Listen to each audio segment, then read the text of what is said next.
It tickles my fancy. Oh, okay. Okay. Goosies. I don't have hair. Oof. You got Marcos. That's not. No, that's not. Wait. Yeah. That's true. You do got me. Get over here, Marcus. Let me look at you. They don't want it. Tobin and Leroy, ready to deploy. Had to hit it with a little journalism, but that was a decoy. Better have about me, boy. Okay. Leroy and Tobin, hold to the show, man. Steers on the show, and till then his half moon open. Sometimes go taste like a snowman. No proof I'm a lie about a motive. No proof. Like I always wanted him, I never hated him, I never traded him. And if I did, I never ever traded him. You know what? What is a star? Like under the city, the driver's side floor. Gucci Galore, so many more. 10 in the more, never a bar. Hey, 10 in the more, 2 to the P. Nothing to you, but it's something to me. Handsome as ever and cute as can be. You can watch us on YouTube with view for free. Hey, this one time for the Twitch. This one time for the text. This one time for the phone line. Whole time, wonder what they gonna do next. You know, I just wish you guys would stop the quibbling. What are you rooting for, Kovalev today? What's the tracksuit? You look like you're about to. Excuse me. You look like you're about to go put on a Russian mob hit today. It would be red. It would be. I like the suit, but you're a Michigan man. Why are you wearing Penn State colors? I think is that blue? It's blue. They don't because they don't make them. colorblind They by don't the make them amazing blue. But it's nice. You could just get the basic color. You get blue, red. They had green. Yeah. This is back in the day. So It is I'm nice. good. I'm good. Well, it's gonna get chilly. It's gonna get chilly, everybody. Oh yeah, I'm gonna have to go to that back corner shelf in my closet. Yeah. Might have to put some heavy artillery on. Don't be. I wonder. Let me see. I'm gonna go. You know what? I might wear my Letterman jacket. Oh yeah. Yeah, I like that. maybe go or You I gonna do could that go. tomorrow. Are you I could wearing go a with- parka? Yeah. I could go with Fox, We're gonna be boots on the ground tomorrow at Yeah. the Radio Row at the Or I could go with Madden. CFP. Madden jacket. You gonna wear a mink? Mink. No, that's alpaca. You gotta blot that. That damn chinchilla coat. That was that chinchilla, that right? chinchilla coat set That off the chinchilla- detectives. That chinchilla got him. Who's that guy wearing the chinchilla coat? Shaking hands with everybody. Nosy cops. Oh, Yeah. man.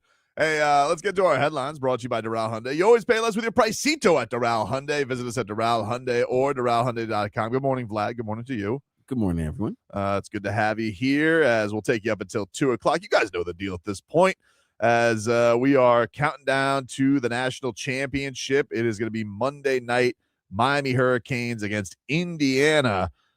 Just on the Hard Rock app, they say at Indiana. I'm like, no, I don't care what you say by seed. Amen. The line is still 8.5. It is 8.5. Jump on it now. Jump on it now, dude, because Like again, I'm gonna stand on this till the end of time. There ain't no team in this country that's 8 points better than Miami. Like, come on, dude. Nobody. What are we doing? Nobody. The Canes would have to combust for that to happen, and we just saw that happen to Oregon. I don't think they're doing that.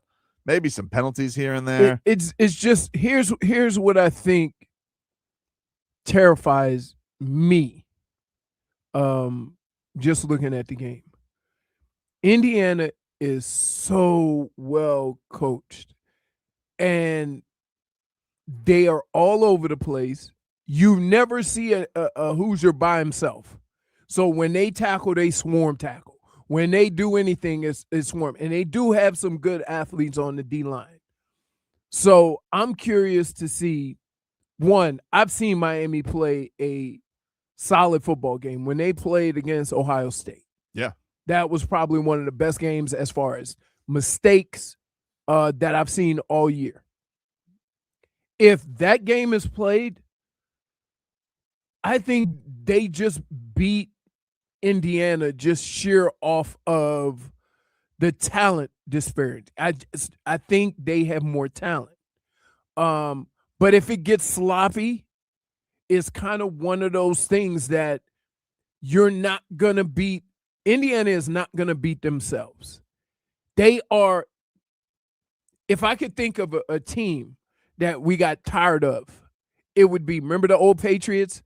Everybody's going to be where they're supposed to be. Everybody's going to do their job. They're not going to make mistakes. That's what Indiana. That's what Indiana is. and you can watch them over and over and over again, and you watch them and you go, they're relentless. I do wonder though in a game like this, and maybe it doesn't get to him because he's had such a great journey and he's been through a lot of adversity, but this Mendoza being the homecoming king, right? Like he's gonna have this hero's welcome. Everyone's gonna want a piece of him this week, right? Mm-hmm.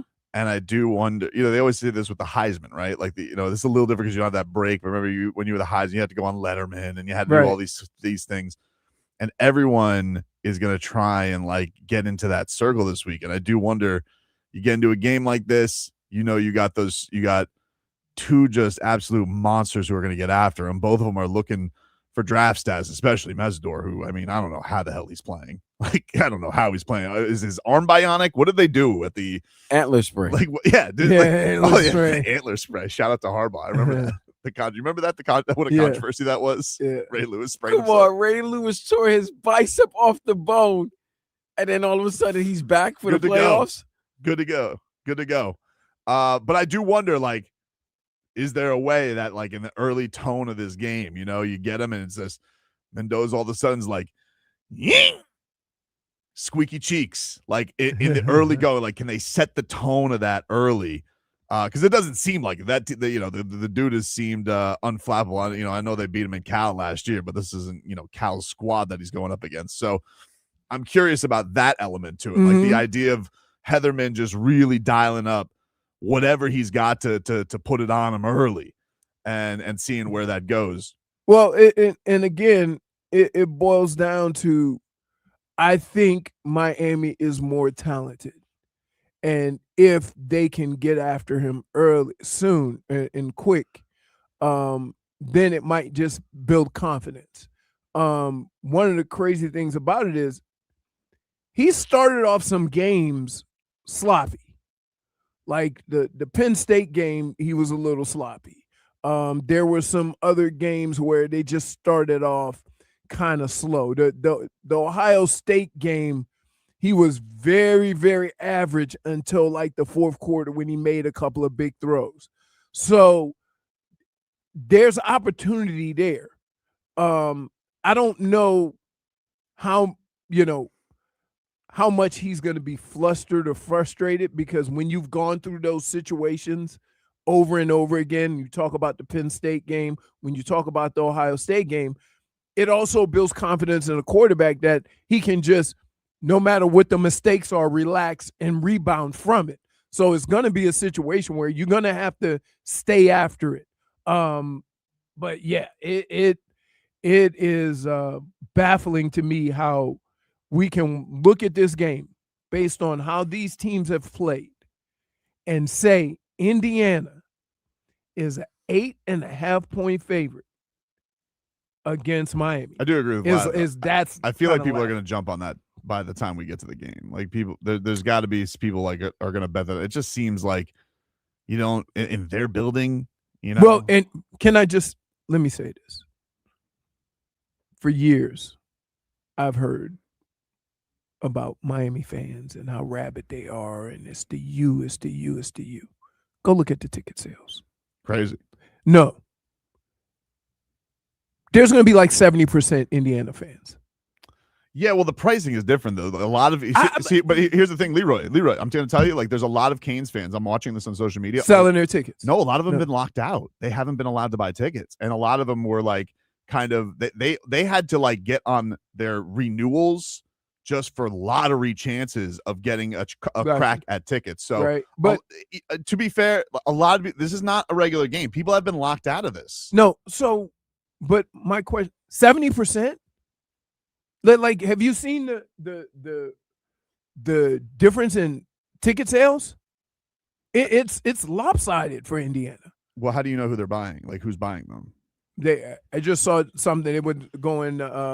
They did the money versus the ticket sales. They put it on. I know that Indiana got like I saw things about like the accessibility to their students was a lot more reasonable than it was for Miami Hurricanes fans. Like, a lot of the Hurricanes fans, a lot of them this all day is how pissed they were that they weren't even able to give the opportunity. Is that a school thing, or because everybody gets the same amount of tickets? I don't know.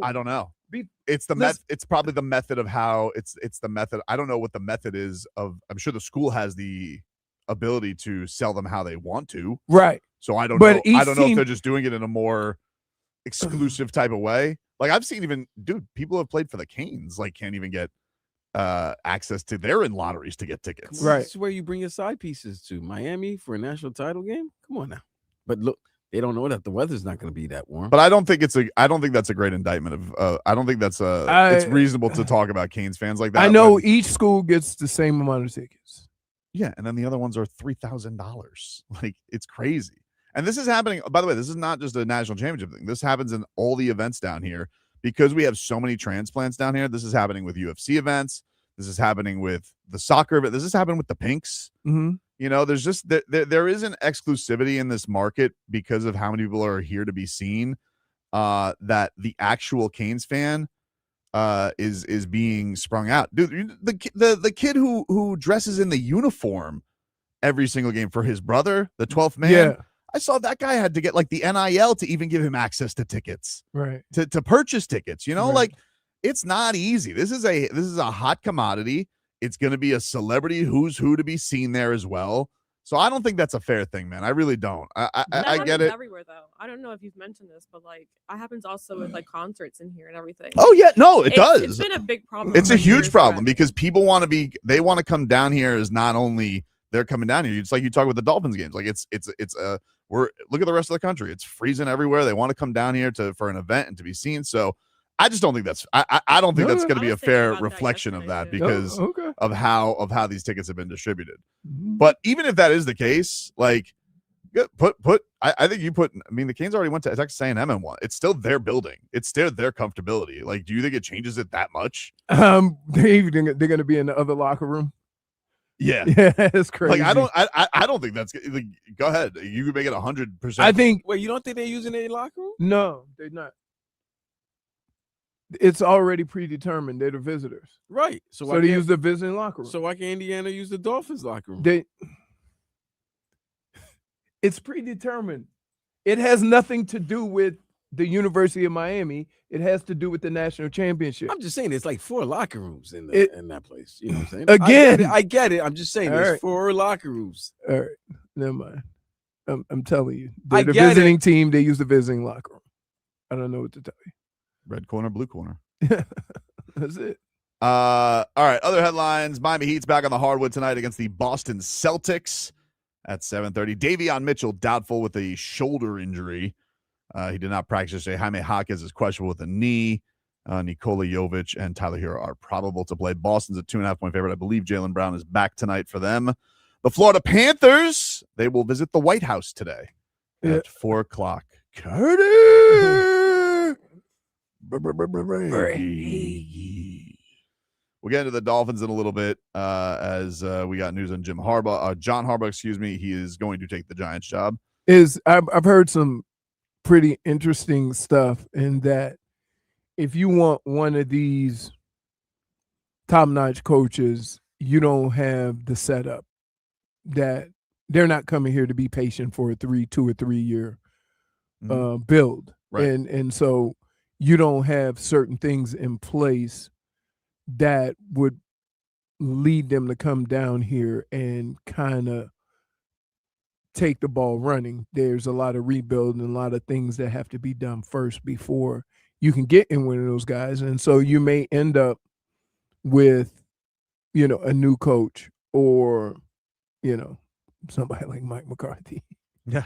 No, there's not even, I don't even think they're even interviewing that many guys with experience right now. Right. From what we understand. Right. So we'll get into the Dolphins here in just a bit. And then a little bit of fight news. Kayla Harrison is out of her title fight next week against Amanda Nunes. She suffered a neck injury, herniated disc. She had to go see a specialist.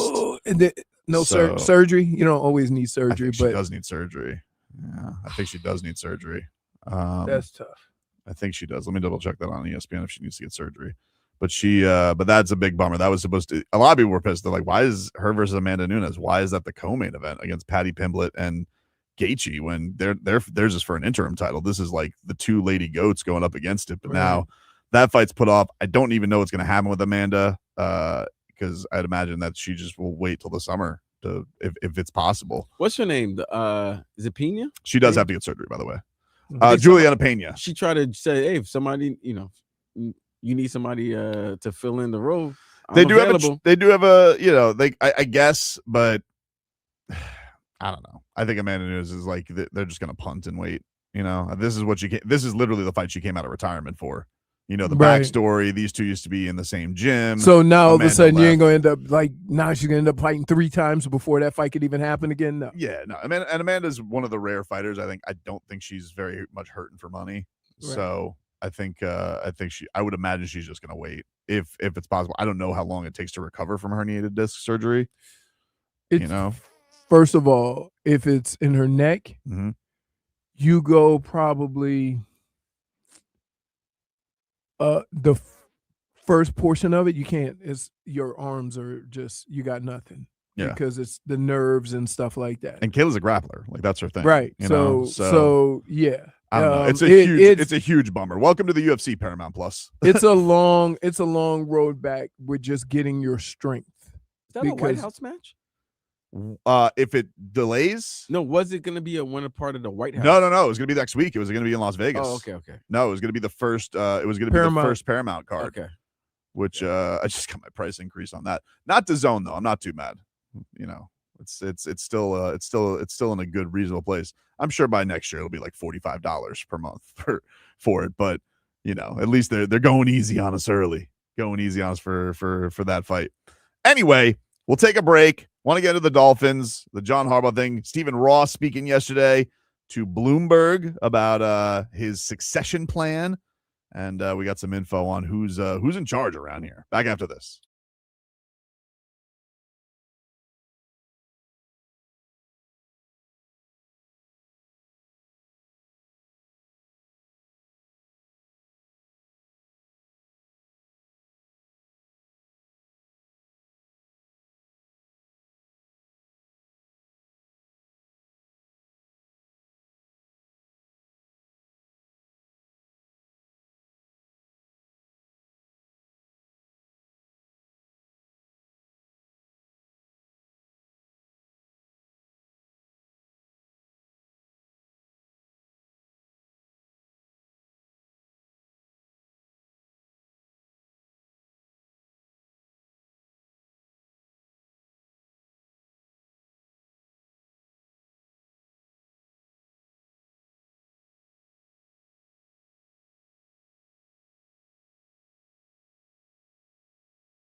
a team with a winning record. They did some things that they haven't done in a while with 3 players in the 20s with Bam. That's the biggest thing for me was right. So Bam was in such a funk. When you got to make the D Wade call, when you got to make so is the next game like I was always told when I played, and you have a big game, right? That's the big game that you have is not the most important game. The most important game is the next one, because now people are going to be paying attention to you, and now you have to respond. Keep going. I got you. Correct. Yeah. So, teams that, so if you have a player, so for instance, when Fletcher went off, right? That next week, what are they going to try to do? Take him away. We got to stop Fletcher. Everything, if we don't stop the run. And so then if he comes out and then goes for another 100, then you're like, okay, then there's some validity to what he's doing. It wasn't just a one-off. And so that's kind of how, I'm looking at this, is that, okay, has Bam found something or his confidence or whatever, or was it just a one-off? Totally fair. No, I think it's totally fair. You got to keep it going, especially knowing how important he is to the team and all that type of stuff. So in the last game they played against the Celtics, they played pretty good for 3 quarters. Now, mind you, a lot of guys were out. Like Bam, I think in that game, let's see, they didn't have Davion, Wiggins, Hero, Jovic, or Pelle Larsson in that game. Tkachuk started that game. He had a really good game the last time. So this is, again, one of the important things I think also about this weekend. You mentioned that is the fact that they're healthier. And we're actually going to get a pretty good look. Tkachuk is in the G League. Isn't he down in the G League? No. Who got sent down to? A lot of the 2-play guys. Okay. Vlad Golden. He's certainly not going to be in the G League because I don't think it's Davion's probably not going to play tonight. So if Dru got in foul trouble or Pelle gets in foul trouble, you need to have him there. So he's not going to be out. Right. He's not going to be out. So we get the Harbaugh news. John Harbaugh, he decides to go to the New York Giants, the Dolphins. I guess we're going to go Stephen Ross's whole pro career. He's never going to get a Harbaugh. Well, here's the problem. Even though there's only 32 of them, there's 2 guys out there that can pick and choose where they want to go. They so got the cachet.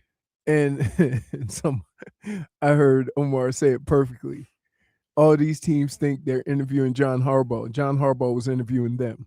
Yeah, he's right. Right, because that's like that's what he has, right? And he has that, he has some skin in the game, enough skin in the game to where he can make certain demands. Sure.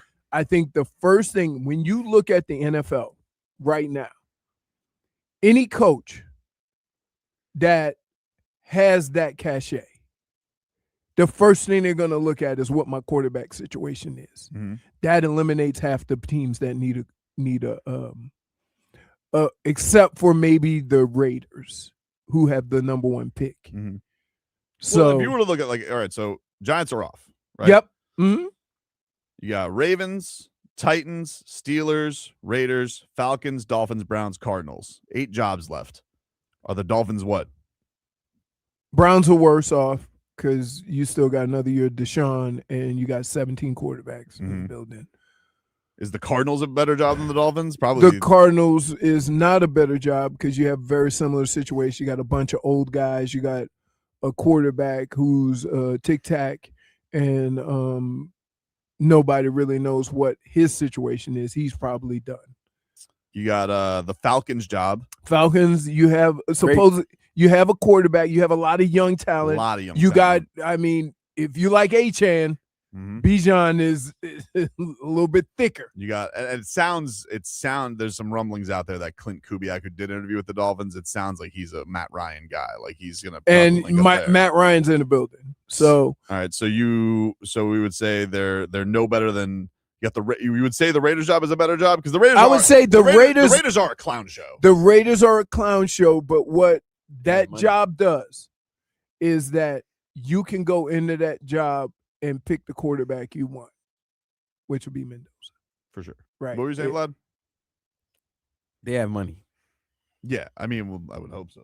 I mean, I'm just saying the Dolphin situation is that they have to find ways to get under the cap. Right. And so again, that whole situation, but if you did that and had a quarterback, we would still be having a different conversation because you could weather the storm if you have a quarterback. Right, but now that you don't have a quarterback. Right. And you got to do right. It's nasty work. Right. And again, I would like to say, as patient as people say they are going through the process, there's been a lot of coaches fired after 1 year going through that process. Sure. So, like, if you're a new coach, like, do you really want to risk all the conversations you had beforehand versus actually going through it? Steelers, is that a good job? Steelers Just is not wait stability? here. As far as the players and the team, no. As far as the organization, yes. Yeah. That's one of the situations you could go into and know that the organization is going to be patient as you go through this process of rebuilding. Yeah, I'm not gonna lie. Like I saw yesterday, the betting favorite for them is Chris Shula, and I was like, well, they like Chris Shula. Like if whoever the Steelers like as their coach, I feel like that bears credibility for them. It's a mentality thing, though. It's how they do business. Like when they hire a coach and then they go about doing their business. But we say it's a better job just because they're a better franchise. Correct. And the patience that they have with, like, they still have some things with what they do with players. Like Pittsburgh is known for getting rid of guys before that contract is up. Right? So they're notorious for that, where they wouldn't pay guys. Is the Ravens job better? You got Lamar, maybe in an unsettled situation. You got a new contract. That's the best. But you have the best. You think Lamar, if he's the best. you look at it from he's the best quarterback available. Correct. He's the best Correct. In the middle of his prime. It's for sure better than the Dolphins if he stays there. Correct. You have Lamar and you have a running game. And then, so if you start there like that, now I don't know what the situation is with everything else, but it does seem like they have like that. That is the closest team to winning everything of all the teams that fired their coach. Right? Yes. Now, that being said, you wouldn't have said that about Denver 2 years ago, but look at where they are. Sure. Okay. So from that, I'm just saying for candidates though, attractiveness. Now they're not attractiveness. Baltimore would be the best, the they're- most attractive spot. Yeah, that's what I would. Baltimore and the Raiders. I mean, the Raiders, you get a chance. The Raiders, though, like, but the organization. Fine with the organization. I mean, if we're gonna go by organization, then Pittsburgh would be the number one spot to go to. Or the Ravens. Okay, so yeah, but and then finally, the alien job we haven't talked about is the Titans because you got Cam Ward, quarterback, you got clean slate. Titans really a top 3 prospect. Yes, you have a quarterback. You're entering a new stadium. Yes, and you play in a winnable division. The only thing I would say that a lot of people don't like the owner there. They don't like her. She's absentee. She's a little bit of aloof, but she doesn't. And you're going to be the voice of the team. She's not going to answer for it. So that's fine. Like, wait. Now we nobody make up. Everybody got to make up their mind. Do you want your coach? Do you want your owner talking all the time, or do you want your owner to stand back and let his people? I'm just letting you know those are the things. They all can't be Carly. But if you were to look at the Dolphins, they're at best a bottom 3 job of the 8 left. They're mid. At best, but mid. All that. You think they're mid? All that being said, they're still 1 of 32, 5 or 6. Yeah, they're 1 of 32, but you're dealing with the candidate pool that you have now, right? You know, I would say I would put them ahead of Cleveland. Yeah, I would put them ahead of Arizona. And I think they're the only 2 that they have arguments over. Everybody else, between either having the draft capital or the talent, the quarterback, right? Even if you were just look at the Falcons and you worry about Penix's knee, like the talent there is Well, just better. The Dolphins, like, how many stars do the Dolphins have on their team? Waddle, HN. Waddle's not a star. All right, HN. Jordan Brooks is a Pro Bowler. I mean, I would say who's taking a job over a middle linebacker? No, a defensive guy. I'm just saying. I think their defense. Believe it or not, I think Miami's defense is going to be really good next year. I hope so. Who's coaching them? Right. I hope so. That seems to be the They're going to question. end up with Halfley, right? Like they're going to end up with the Packers guy. That feels like where this is going. Because the Packers guy came over. Because the Packers guy came over. And he's a first timer. Like I don't. But here's, if you're going to do that, he's the defense coordinator, correct? Hafley. Yes. So if you do that, then you better have somebody to come and deal with the offense. Otherwise, you're going to be in the same boat you were last year and year before that when the offense couldn't score. It's just that's just the nature of it. So how are you going to go about that? Oh, we don't even know we don't know how they're going to go about it. I mean, people have theorized would they give like a short-term deal to Malik Willis? Like, we don't know the way that they're going to go. That seems to be like those have been the talks too with bringing in Malik Willis, who do you let Quinn Ewers get a shot? Like, do you do Malik Willis against Quinn Ewers in camp? Like, yeah, I don't know. It's not a great, like, that's the thing though. Like, that's what makes you a bottom 3 job is like you don't have these answers yet. Now maybe Sully has all the answers that we don't. Like, it's probably how he probably told everybody. He goes, "Hey, I got an ace up my sleeve here." One of the things that I like, and many have said it, but I'm familiar with how Green Bay does stuff. They very rarely trade for a Micah Parsons. They usually always build through the draft. And so from that standpoint, it just seems like this is how they're going to go about it. You know, they're going to go about maybe trying to get additional draft picks. They're going to go about it by really focusing in on drafting talent, not drafting. Well, that was the thing for years for them, right? Like, Green Bay always went, I mean, the only offensive player they ever drafted when they drafted Aaron Rodgers was Jordan Love. Like, they always tried to find value in offense and felt like they went defense. Right. It worked out. I mean, like, they were always there. Mm-hmm. You know, but one of the reasons why they could do that is because they had Aaron Rodgers. This is a bit of a different situation in that you don't have the most. Got Aaron Rodgers at value. Right. So, yeah, I mean, it's going to be tough. I think it's going to be a long road. But you got to just start with, the first thing, getting a coach. The one thing I don't want, to be honest with you, I really don't want to hear the opening press conference. Why not? Because I don't. What if it's the guy from? What if it's the linebacker coach? It doesn't matter. It doesn't matter because we know it's going to be a long road and to come in here. Thank Mr. Ross. Thank you. I'm going to tell you, everybody. Was it Campanelli? Yeah. Listen, we're going to go out here. We're going to bash him in the face. We're going to bash him in the face and then in the kneecaps. And then we're going to eat those kneecaps. We're going to put them on Strombone, and we're going to go out here, and we're going to have a great time. We're going to feast on our opponents, and I'm going to feast on your face. Go fins up. We can still do that? We can still do that? That's your guy, huh? That's I like him, and I like Kelvin Shepard. I like the guy. I'm from Detroit. Yeah.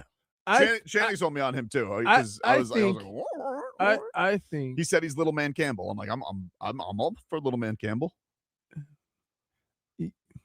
Yeah, the guys with experience it doesn't do anything for me. Like the you know what, Kingsbury? You need some stability. Stefanski. What about Kingsbury? Nah, he's a TikTok coach. I don't like him. He's perfect for Miami. He's Hanson McDaniel. That's all he is. Well, the fit will be nice. He's gonna have great outfit. The home is gonna be extraordinary. I like everybody who's like, "Hey guys, Kuminga requested a trade." Who cares, dude? If I need another Kuminga trade update, like I need a hole in the head. Enough of Kuminga. No, you need another Kuminga trade update, like you need another Ja Morant. I would say this. I would say this. Oh my God. I would say this. You might not want to hear this, but Jonathan Kuminga might be more reliable than Ja. Oh, really? Doesn't even play for the Warriors. Last time he played. It doesn't, for whatever reason. He's getting DNPs on a 500 team. Okay. Coach's decision, not the injury kind. Okay. And every chance that he's gotten, he's not been very good this year. Okay. There's never been a more over-covered player than Jonathan Kuminga. Yeah, Ja. Did you see last week? You see what happened in Berlin? What? Well, yesterday? I can't talk about it. We got to go to break. We got 15 minutes of heat, so lucky for you, we can get into it. Back after this.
Oh, man. 15 minutes of heat here, brought to you by Doral Kia. You always pay less with your Pricito at Doral Kia.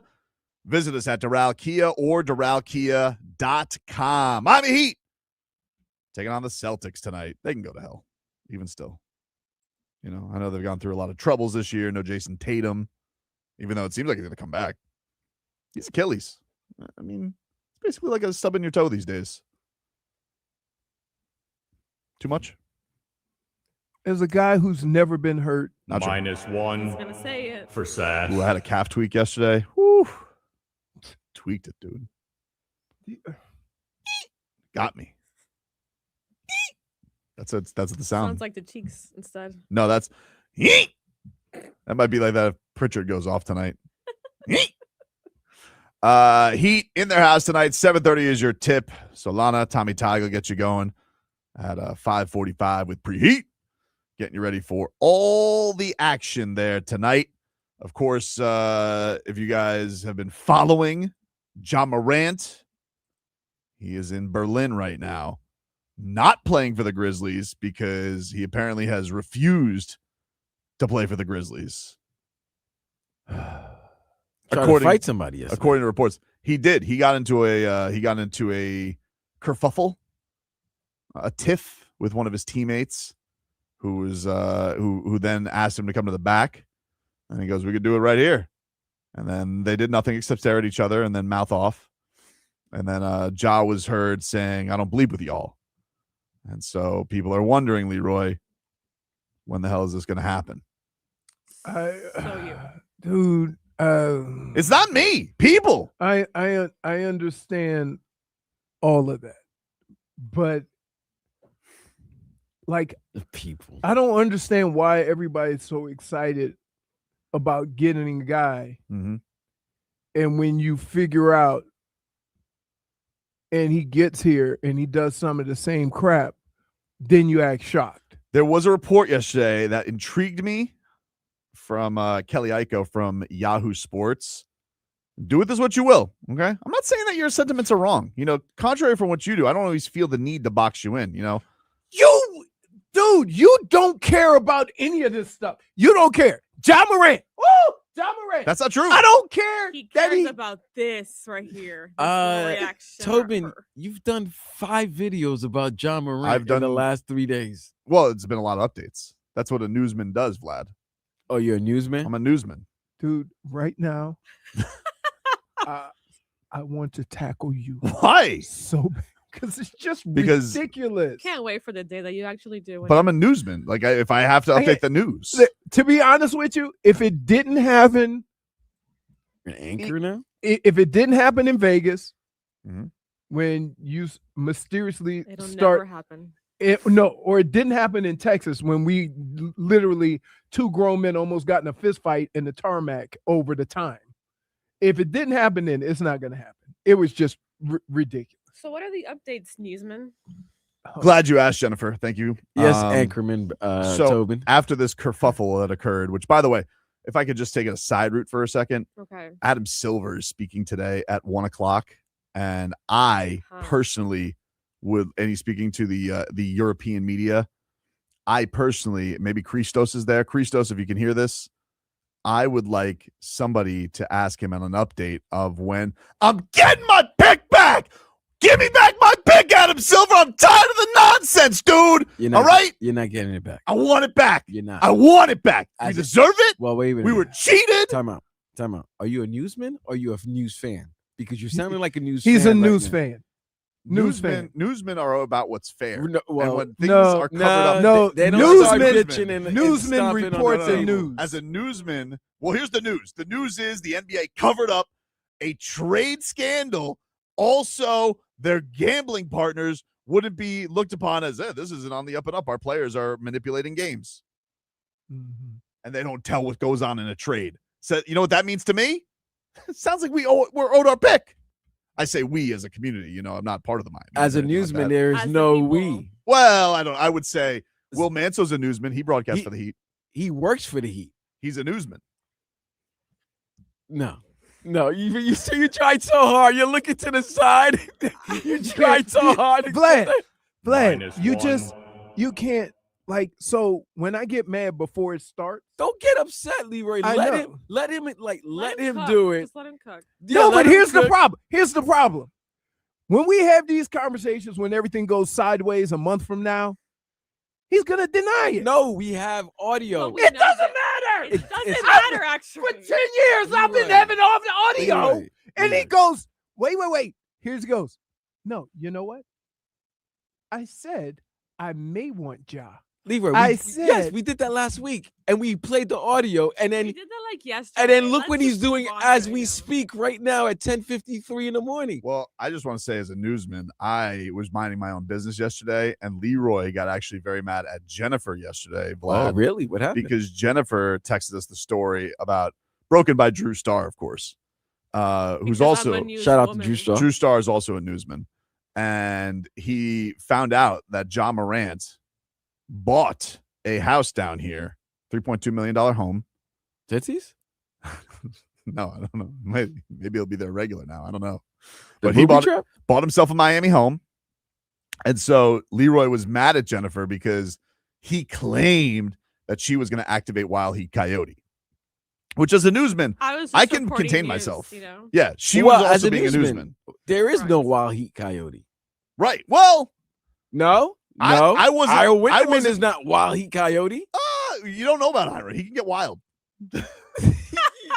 Even you could Side-eye. you put a stain on Ira's name. You could even hold that. Come on, I man. actually, I was doing this yesterday with I was looking through my phone and I saw a rumor that the Panthers, somebody just said, "Hey, Panthers Artemi Panarin." I was like, "We're getting the bread man?" And then I was gonna bother Ira because he's the only Rangers fan that I know, and I was like, "Hey, Ira, is the bread man unhappy?" You could have called Goldie. I could, but yeah, sure. Well, I ended up texting David Dwork, the hockey hornet, and he goes, "No, I could see it. We're gonna have to move some people. We could get the bread man." Oh, if You know, he's Bob's best friend. Who's his friend with? Bob. They're best friends. Really? Your Yes. besties? When they left Columbus together, a lot of people thought that they were going to be a package deal down here. He ends up going to the Rangers. Bob comes down here, and then a lot of people are like, "Oh, see, the Rangers got the better of that deal." Breadman sitting here, ringless bum, and Bob is sitting here, a two-time champion. Ringless. But this is Bum. what I would say if I could get onto my Cats thing. I swear I'll talk about the Ja Morant thing.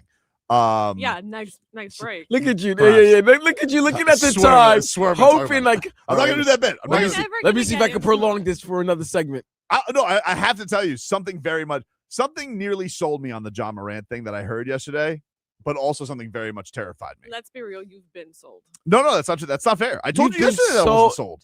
Bro, you were sold since last Tobin, week. You were. I don't know how much cups of coffee you had yesterday, but the chat was. Yeah, but I was accused of feeling away, and I'm not allowed to explain myself because you guys already just put me in a box where I can. I have a lot of feelings. Put you in a box. You have Yeah. a lot of. I have a feelings? lot of Dude, feelings. you spend half your day trying to wiggle out of a box that you put yourself in. This Jawin is just another box. What I thought was, if we trade for Artemi Panarin, the bread man, could we convince Bob to take a discount? Because Bob is in a contract year. And I got to tell you, I'm a little nervous about it. This is an untalked about thing with the Panthers. But this man, he's 37 years old, but he's flexible like a 27-year-old. And I don't know if you know, Leroy, goalies, we're a commodity in the NHL. People keep trying to get him on the cheapskis. You know what a cheapskis goalie gets you? No cups.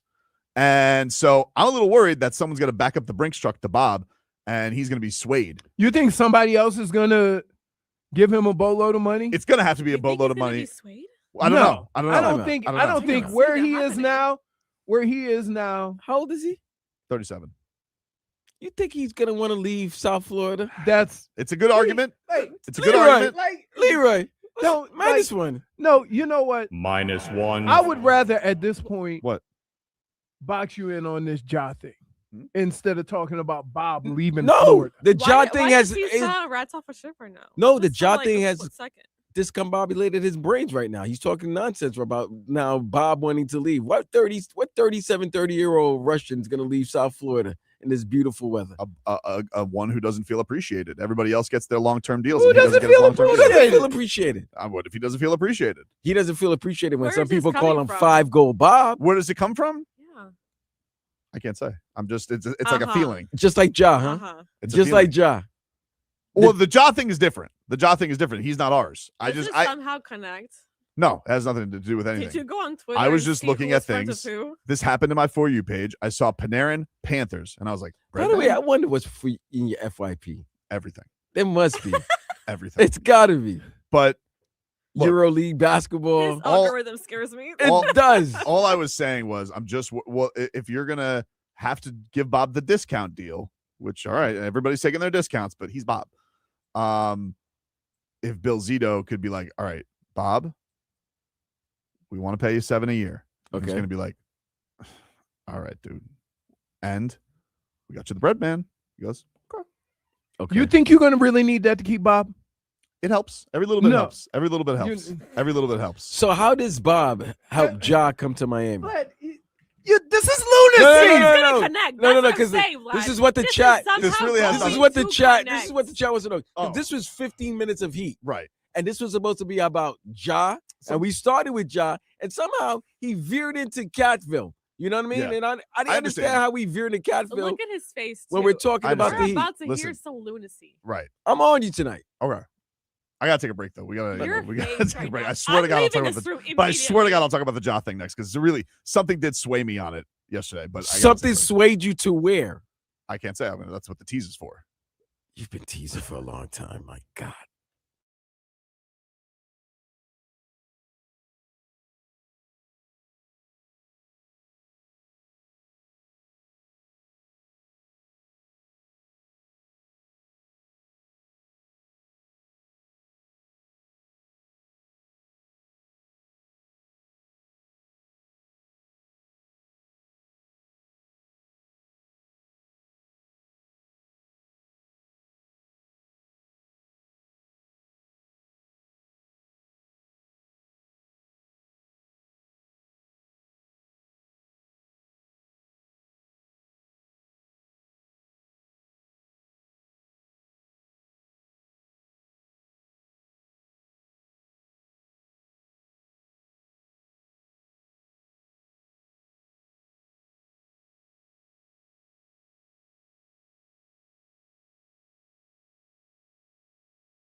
All right, welcome back, everybody.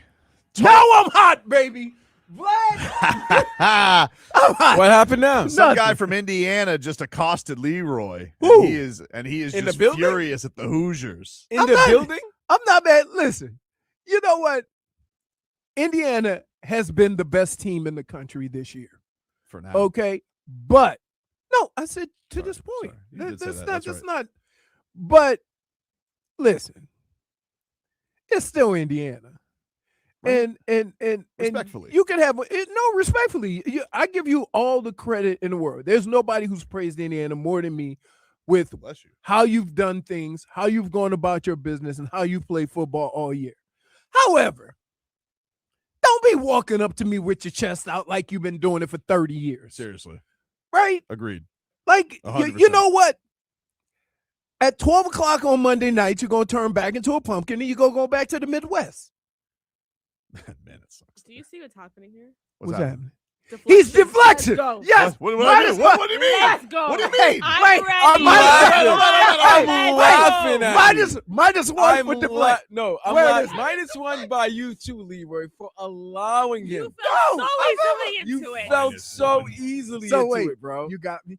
I didn't Minus cut Did you he off. get I me? didn't He cut you off. got you. For The fact that you deflecting. started. Yes. Don't hide behind that microphone and get He was yapping. heated. Let's go. You made No, it. you know what? This is what he did. He He was did heated. this. He did this. Uh-oh, Leroy's hot. Yeah, that was it. He just like, Headlines are brought to you by Doral Hyundai. no, we don't damn them headlines. Let's get I to gotta it. do the liner. Get to it. Good people at Doral Hyundai paid for it. All right. Where's my gavel? Headlines are brought to you by Doral Hyundai. You always pay less with your Pricito at Doral Hyundai. Visit us at Doral Hyundai or DoralHyundai.com. Okay. I want to get into the Dolphins. Okay. No. I have We Dolphins. are No, not no. going to the Dolphins. I have We're Dolphins going- things to No. say. I don't care no, right now, no. okay? Do they have a coach? We have No, Keep it moving. all No. off-season Keep for it this. moving. no. Keep it moving. He played. No, you know what happened? Because he played something for me during the break about the general manager, Yeah, he's in the building. and he's showing his new facilities. Right. Literally don't And then- care. Let's go. And then all of a sudden they asked him a question like, "What?" Like, Oh, and he asked him a question, Yeah. I will take it on and the he backstage answered it right with now. "win." right. And then Oh. Tobin started getting Goosies, and I'm like, "All right, that's cool." Come on, let's just play it. No, What's no, one more minute? What's no, one no, more no. minute? I swear I'll get to the I'm a- job. no, thing. no, no, I no, swear no, I'll no, get to the no, job thing. Come on, no, what's no, one more minute? no, No, What's the problem? I think no. what excites me most No, is the no, opportunity no, to bring no, a proven no. process Come on, to put the Miami. volume up. No. Come on, look at him. Getting Goosies Come from on, us, look at him. FYI. New era of Dolphins football. I Oh, swear he's we'll get to young. the jaw thing. We'll get to the jaw thing. He's young. I think what excites me most is the opportunity to bring a proven process to the Miami Dolphins to build a winner. I think to go to work with a lot of really good people every day and build a team that will become the standard of excellence and chase championships for years to come. Build a tough, physical, talented team that's resilient and can thrive in any situation, any element, and win. I have a lot of love and appreciation for this place, and it's important to myself and all the people that come to work here every day to build you a winner and something you can be proud of. How would you describe your football philosophy briefly? Win. Wow. Is that That was beautiful, man. I'm touched. You know what? No. Wait. No. Sully! We're wasting too much Can time. I Tobin. just say Let's this? go after What him afterwards. what was the first thing I said Mhm. when we were talking about who was going to be the new coach? I don't want to hear Yes, guy. the opening. Behind the scenes? No, I don't want to hear all this. Why? I just want to see change. I want to see it look better. I want to Come see on. it get better. That's a good Because philosophy.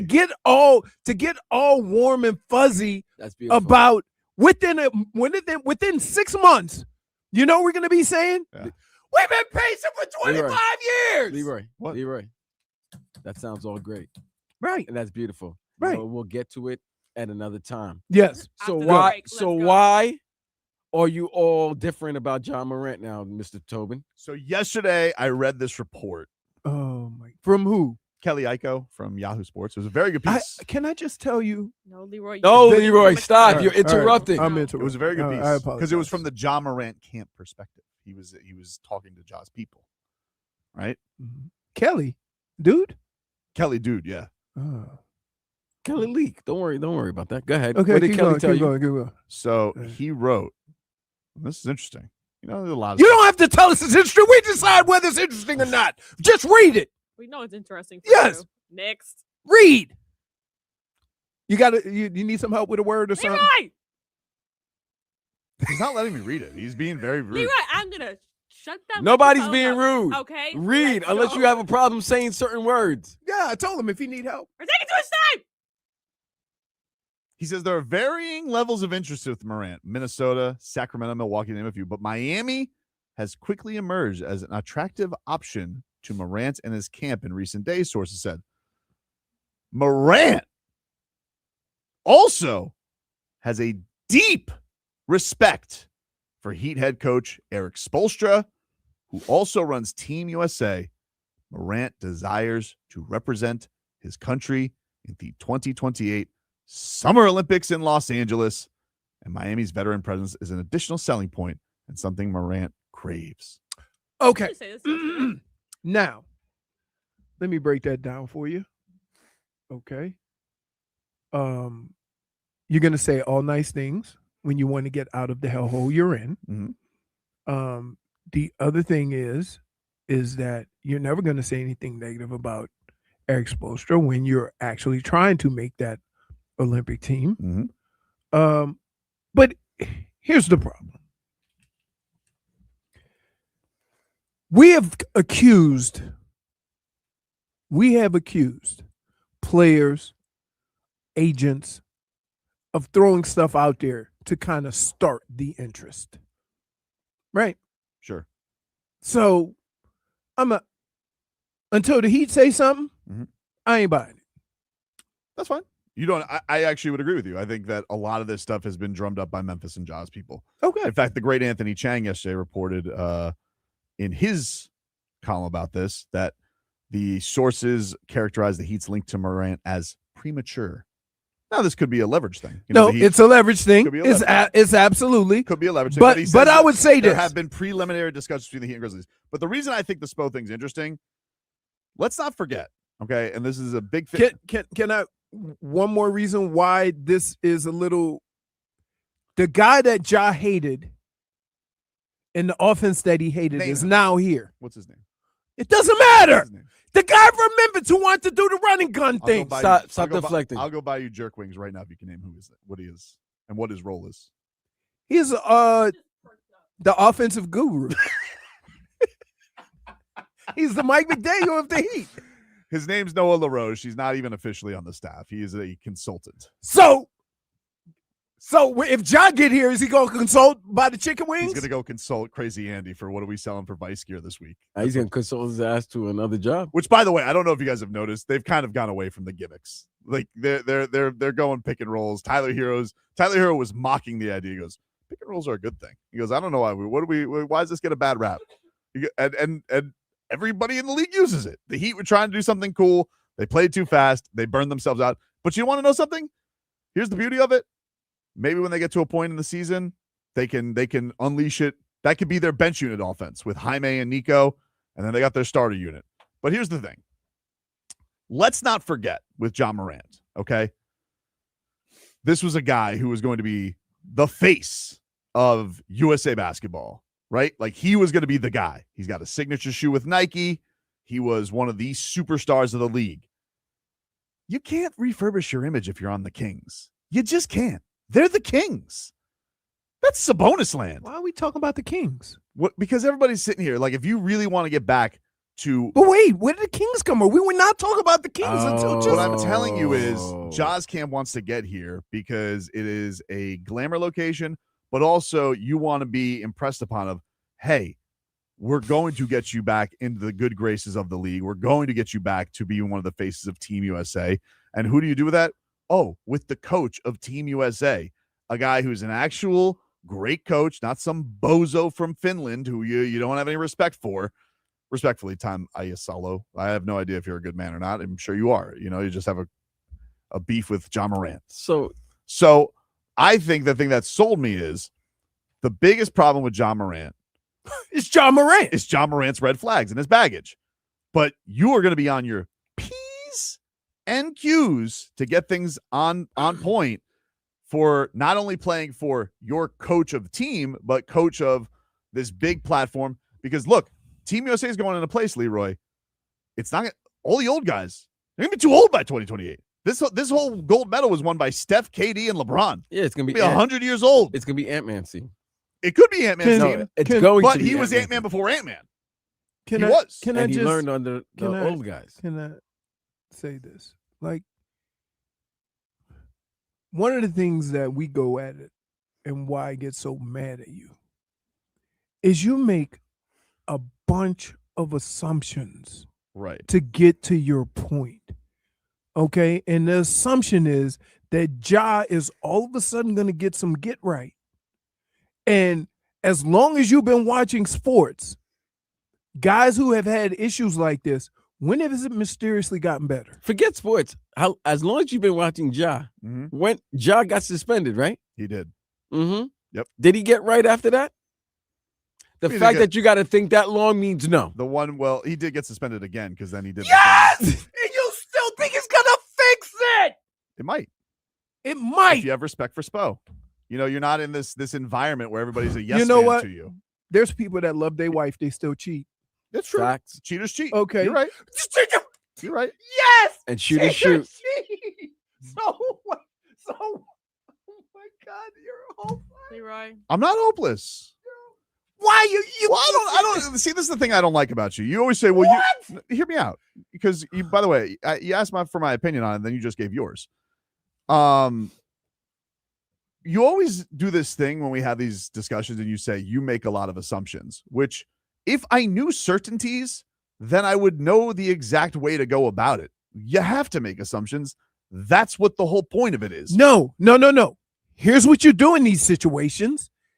You look at the past and project what you think the future is going to be, and then you make an investment or based on what is more likely to happen. Let me ask you a question right now. Based on what you know, what is more likely to happen? Ja's going to have a great next 5 years with the Heat, or Ja's going to do something stupid again? If he's with the Heat? No. What's more likely to happen based on what you've seen out of Ja? If he's going to be with the Heat, I think great years. If he goes somewhere else, he's doomed. That's the assumption that I get mad at. Why? Because all you have Environment is his matters. past performance. Does it? Yeah. Because they don't call this place asstron for nothing. It is asstron. What are you doing? There's no ass when you get at 601 Biscayne Boulevard. What? Right? No ass, just pass. Okay, until the sun goes Wait, down. time out. No. No. Did you just say there's no ass at 601 Biscayne Boulevard? Well, when all the game you started, see of course. But I'm talking about when we're actually practicing. We're working on basketball. Nobody's. Listen, here's the deal. You understand. Nobody said Ja was lazy. Nobody said Ja didn't work. Okay, so we can throw that all out. Okay, but his life decisions. Sure. How can you tell me, based on what you've seen up to this point, are going to mysteriously change? Well, if it's an investment. Yeah, but here's the thing. I just want to be clear about this. I'm still not giving up picks for him, and I'm still not giving. Like I told you, the most I would give up for him is Jakachonis. That's the highest I would go. But that's just me. So I'm not sitting here saying we need to give the farm for him. If the Heat get into a spot where they're like, no, we want multiple picks, like the Heat are going to tell him to kick rocks, and I'm fine with that. Oh no, I but agree. if you're telling me I get him at low, at basically one young player who's not playing anyway, and suppose probably never going to play him, and expiring deals, like, come on, dude, that you think that's a bad idea to invest in talent? You've always talked about we need that dude. He is that dude. Yes, we need that dude that's available. He was. If he's not available, then what good is it? We're not even talking about the injury portion of Ja. But he's in a holdout right now. Okay, but again, you're making the situation fit what you want. And I'm not doing that. I'm just looking at the past, looking at his track record, and trying to figure out what it's going to look like if he should happen to come down here. And I'm not making the assumption that all of a sudden he's going to get some get right. Because guess what? You remember the last time? Remember AB going with Tom Brady? And we said, oh, when he gets with Tom Brady, he's going to get some get right because Tom Brady is a winner. And what did he do? Look, here's what I would say to that. Started going against I'm just right. I'm just going to go with the past of the Heat, because when people talk about Heat culture and people talk about the fitting in the organization, usually it's one of two things happen. You're either a guy who can do it or you're a guy who can do it for a very short term. And they've benefited from both. Shaquille O'Neal is an example of that. When Shaquille O'Neal came here, it was short term. He did it for getting the ring because he wanted to get a ring before Kobe. And then all of a sudden he went back to being Shaq with his antics. When Jimmy Butler was here, Jimmy Butler, malcontent every single place, got here, revitalized his career. But when it came down to the old stuff, malcontent. So my thing with Ja Morant is he's got 2 years left on his deal. He hopes that you're not going to get your last max deal at 28 years old, that the Miami Heat, you come here, you're going to be on a place where people are going to actually give a rat's ass about you. His shoe company, which has a signature brand, I don't know if people are wearing Jaws. I don't know if they're popular or not, but I would assume Nike's like, hey, man, you want to keep this thing going? You want to keep the career going? Go impress the coach of Team USA, who has a lot of sway with that organization, because even Jaylen Brown has bitched about that Nike has too much sway with it. Go impress this guy. Go be a coach for him. Play right. And get your career back on track. And the worst thing that's going to happen for giving up nothing is, all right, I guess he's on the books for a couple of years, but it's not like he's got a gazillion. And by the way, if you want to impress for a contract, his ass is going to have to play. So the counter to what you just said with the short-term guys, all those times you had a team. You understand that, right? You weren't not Jimmy. You had a team. But it was 5 years, wasn't he? Hold on. Jimmy Butler came down here, Vlad. People mocked him and said he was coming here to retire. He started that season with 2 undrafted guys in the starting lot with Duncan Robinson and Kendrick Nunn. Goran Dragic was going to get traded to Dallas because they backed out of that deal. He ended up coming off the bench that year. Tyler Hero was a rookie. Nobody had any idea if he was any good. The only guy, and Bam was a prospect. He was a prospect. He was his first year really starting for the team. He just had started doing the second half of last year, and nobody knew what he was going to be. Only Alonzo Mourning, who everybody called a kook on the boat, except for me. I got the Goosies. But everybody was sitting here like, yes, he ended up having a team. But from this point, he did not have a team when he got here from the outset. Mm-hmm. So, look, everything and every concern you guys have, I cannot counter and say, I'm not worried about it. That's why I wouldn't invest that much in it. But if you're telling me, it's a low risk, high reward deal, yeah, I kind of. Oh my God, what does he want to say? Ricardo, what's up, man? What do you want? What do you want, Ricardo? Tobin, please, for the love of the game and for the love of the fans of Miami Heat basketball, you are the very reason we are in this position right now, because it stems all the way back to the Jimmy and Pat Riley feud. But I need to focus. This is ridiculous. We're here at the top. We're here to talk about Ja, correct? We're here to talk about Ja. So I'm going to focus. Get to the point. Because Tobin. You telling somebody to get to the point? Cool. Okay. Sorry. I'm so mad right now. All right, here we go. You are trying to bring somebody in, as Leroy's saying, who's got injury problems, can't stay healthy, has inconsistencies in his game, chemistry problems with his teammates. You really think Pat Riley is going to sit down with this brat and give him what he wants? Pat Riley gave 100. Or even to bring him in, Ricardo. Or you want to bring him in for pennies, as you said, for the whoever you want to give him up for. It doesn't matter. Ricardo, Tobin, you're bringing in someone who is not an asset. He is a liability. Ricardo, Pat and Riley, he can't play defense. Listen to me. Pat Riley gave $100 million to Hassan Whiteside, dude. Yeah, I think he has always been a talent guy. $100 million. He gave $60 million to Philly Cheese. So you'll excuse me if I think Pat Riley can be blinded by talent from time to time. Goodbye. Wow, you hang. I don't like the way. Well, it's a terrible point. It's a terrible point by him. I'm gonna say you that. You need to go and step up out your feelings. What? Because you're getting your feelings hurt. Wait, you're wrong. It's not my fault. You're absolutely wrong with this Ja take. I'm wrong. You're 100% wrong. He believed in Philly cheese. Pat Riley. Okay. Oh, you taking shots at the Godfather? He's like, Pat Riley would never sit down with a brat. He wouldn't. He learned. Maybe he learned this time. Sure. Pat Riley's just like me, okay? Yeah, Ricardo had you on the rope, so you hung Oh, up. he was, man. He didn't have anything He on got- the ropes. he It took was, a- I saved him from himself. He No, was it- about to be tap machine. He took a body punch like B-Hop gave or Get outta Oscar here. de la Hoya. He was sitting here. I was like, shh. Terrible point. He's a bad caller and a bad listener. Hey, wait a Now minute. he's a bad Didn't caller? you enjoy Hassan Whiteside? You were a big Hassan Whiteside fan. We all enjoyed Hassan Whiteside until Don't we? he was I Max asked Hassan you. Whiteside. Oh, you didn't have fun? I could have did without his antics, but Oh, okay. I thought he helped the team. I didn't realize. You know the fear. I didn't that- realize you wanted a team full of TJ McConnells. You know the fear No, Tobin has. what right? do you? Tobin has the fear that another star player, star guard, wants to come to Miami, and the Heat will not be able to get him. I actually don't have that fear. Like, that's what I expect. They're not going to get him. There you go. If you ask my expectation, So if you want my expectation, I know the Heat won't get him. They don't have the stomach for it. Bless you. Bless Take a you. break. We're back after this.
Welcome back, everybody. Tobin and Leroy here with you. They used to play this a lot in Cincinnati. Oh, yeah? Yeah. Because it's the jungle? The Bengals. Yeah. Clever.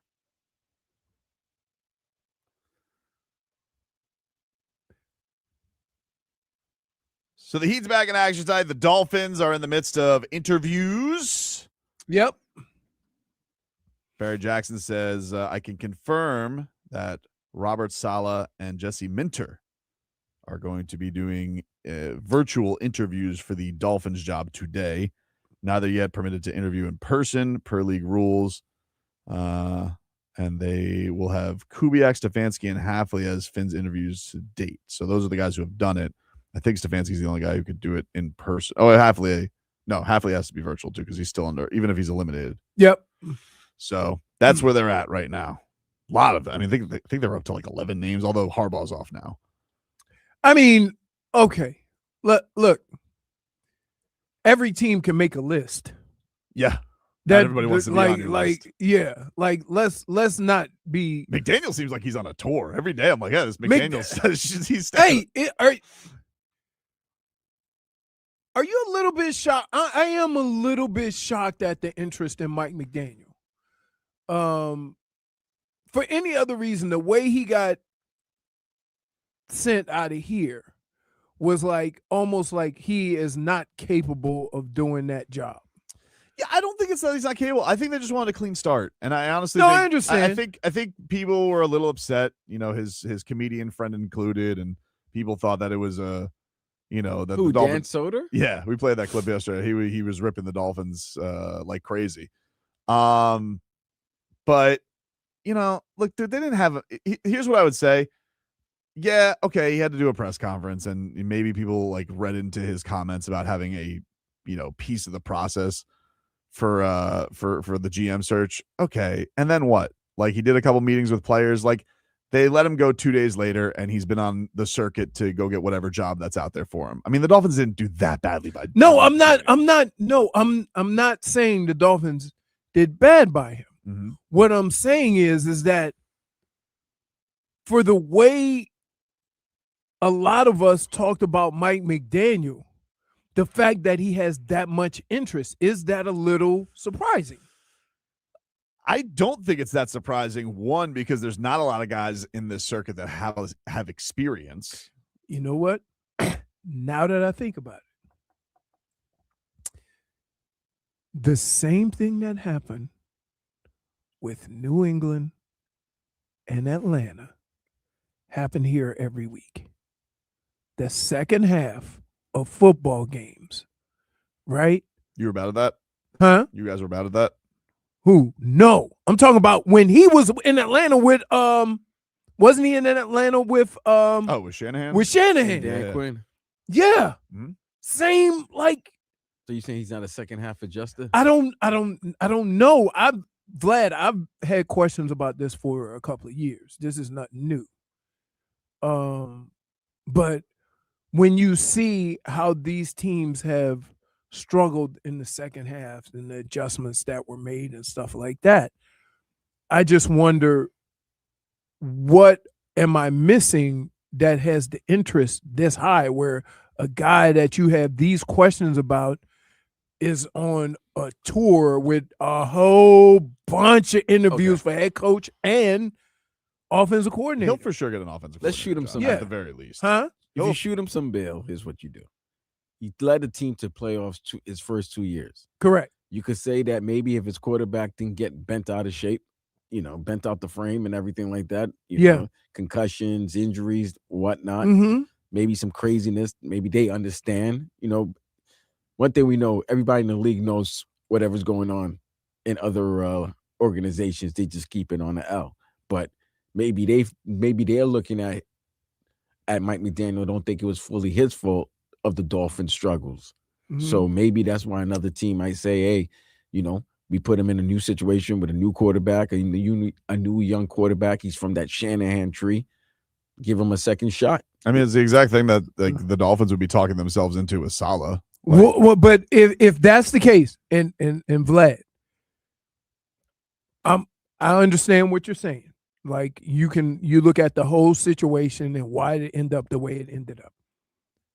But could I not say the same thing about Kevin Stefanski, who took his team and has a playoff win? No, you can, but I don't think anybody assumed, Tobin and Leroy, that there's going to be 9 openings. There was going to be 9 openings. Correct. In 2026. Right. I don't think everybody I don't think that. nobody saw Pittsburgh and Baltimore being an opening. So nobody saw the Raiders. Everybody thought you'd be more patient than 1 year with Pete Carroll. Mike wasn't a surprise. Like, but I thought I thought Mike could have gotten fired after the Cleveland game. Right. Because there's so many openings. Do you want to give somebody a firsthand? So you want to give somebody who's never had this experience the first time job? I'm not as worried about that as I think if you could get a Tomlin or a Harbaugh, like, yeah, that brings a lot of cachet to you. But I do think it's interesting. Like Stephen Ross was mentioning this yesterday about, like, he was on Bloomberg and he was talking about his succession plan, how basically his son-in-law is going to run this thing. His daughters own it. Son-in-law is going to run it. And the son-in-law, apparently, according to Dave Hyde, is like ran point on the GM search. Like, he was the guy who researched all these guys, which makes me feel like it's going to be his image of what the team is going to be. It's not going to be Stephen Ross's, because if he trusts that much. So my thinking is, what influence does he have from Stephen Ross on that? I'd imagine and I think he's pretty young, his son-in-law. I would imagine Stephen Ross is a hands-off guy. Yeah. So I would imagine that I wouldn't be that surprised, Vlad, if it's going to be a first-time guy again.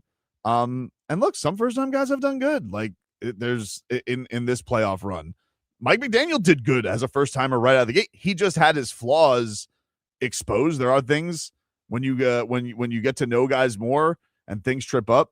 But I do think that the one thing I agree with McDaniel's friend Soder on was it is tied to Tua. It's impossible not to be. It's the reason he got the job. It's the reason everybody thought highly of him for right and wrong. And it's the thing that ultimately doomed them in this spot, because he wanted to go to bat for his guy and pay him. And so, like, that's the troubling thing of all of it, is like, you're going to be tied to that no matter what. So if you don't have a quarterback that works out, well, why don't you have a quarterback? Oh, you're the guy who wanted to pay Tua, Mike. You went to bat for him.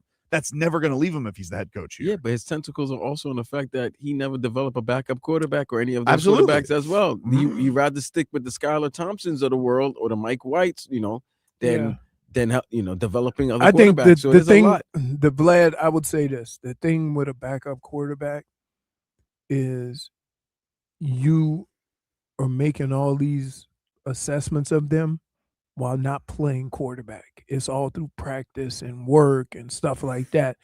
You don't really know how they're going to react in the line of fire. And so like, all we got from Quinn Ewers was his team, the defense telling us, yay, he talks a lot of trash out there on scout team. Right. Like it's one of the greatest unknowns of football is that you have no idea. Otherwise there would be no Tom Brady's or Brock Purdy's or who's the guy out of with the Rams with Trent Green went down? Kurt Warner. Kurt Warner's. You don't know that. Like, the coach could say, and the coach cried over Kurt Warner, and he's going to be our guy. Right. He's got feelings. But he's always crying. But at the same time, nobody knew Kurt Warner was going to be this. Nobody knew Brock Purdy was going to be this.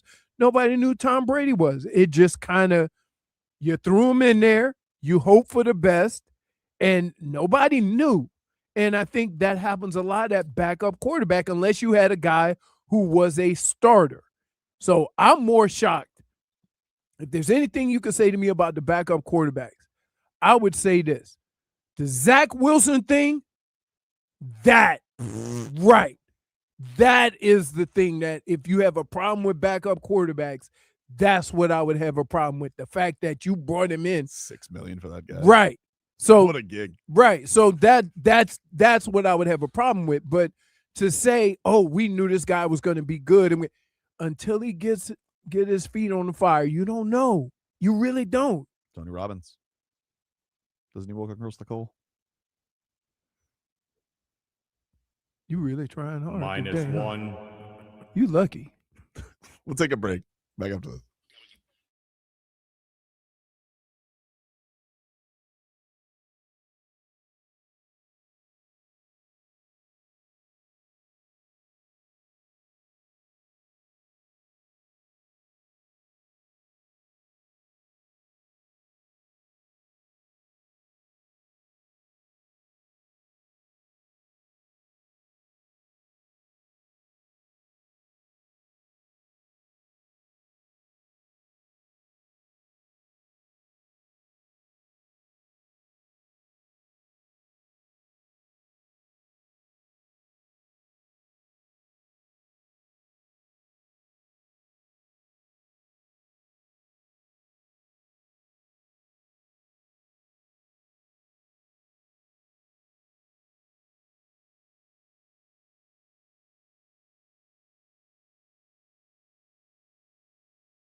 Tobin and Leroy here with you on FM 104.3 WQAM. We take you guys up until 2 here on the program. Florida Panthers visiting the White House today, so I'm looking forward to getting more drops like this. Order Verhage. Yeah. Uvis Berlinskis. That'd be a good one. Oh, look at these two. Hey, they just talking. -1 for tardiness, for hobnobbery. And watch Leroy try to blame it on someone. Yeah, wait, just tee it up. Go talk to Claudia. Nah, blame it About on what? So, but you gonna blame it on boss lady? That's who I was talking to. Okay. So you can't What tell we're talking boss about. lady that you have a job to Good do? stuff. I tried talking to her. She was in a Zoom. You know, the one thing I don't like about Claudia's office is it's always she does literally have an open door policy. Does she even have a door? No, she does have a door. She has a door. It's always open, but like I Yeah. try and like swoop in there and say, "Hey, hello," and then she's on a Zoom meeting. I'm like, The "Well," only time I'm like, it's always one of those embarrassing things as an employee. Like, hey, how you doing? Oh, you're on a Zoom meeting. All right. It's the so only awkward. time I've seen it close is when she's talking to No Call. Oh, gotcha. Okay. Anyway, either way, it doesn't matter. Even if you were talking to whoever, the King of England. -1 for hobnobbery, And tardiness. for tardiness, Mixed bag time, huh? Why didn't she get one? You both did. As She a group. was over there talking to thing 1 and thing 2. I went to get my cup that you distracted me from getting twice. I didn't. You were trying to put on one of them little bitty shirts. You know what? Oh, my Mixed God. bag time. You guys, you remember we put the picture up of Malachi Toney, a young wee lad, Malachi Toney, El Nino? at El Nino. El Nino Jesus, at the Mark Richt camp. And Mhm. Mark Richt, you saw adorable little Malachi Toney throwing up the U. Well, Mark Richt has addressed this. He was on the David Pollock show, and this is what he had to say about the picture. A lot of those guys, had probably planted seeds in some of their hearts. Malachi Toney being one of them. He probably would have gone to Miami anyway. I don't know that, but you never know when a seed like that gets planted, and all of a sudden he gets to realize his dream when he grows up. But I've been getting inundated with that story, that picture. People wanted to make sure it was actually Malachi, and it is in fact Malachi Toney in that photo. So a lot of cool stuff going on. That's Goosies. It is. It is. I have a little picture. Guess who my picture is with? Arch Manning. Archie Manning. You still got that anywhere? Still got it. That's kind of Top cool. Bridges? Where is it? No, in my phone. What? Yeah.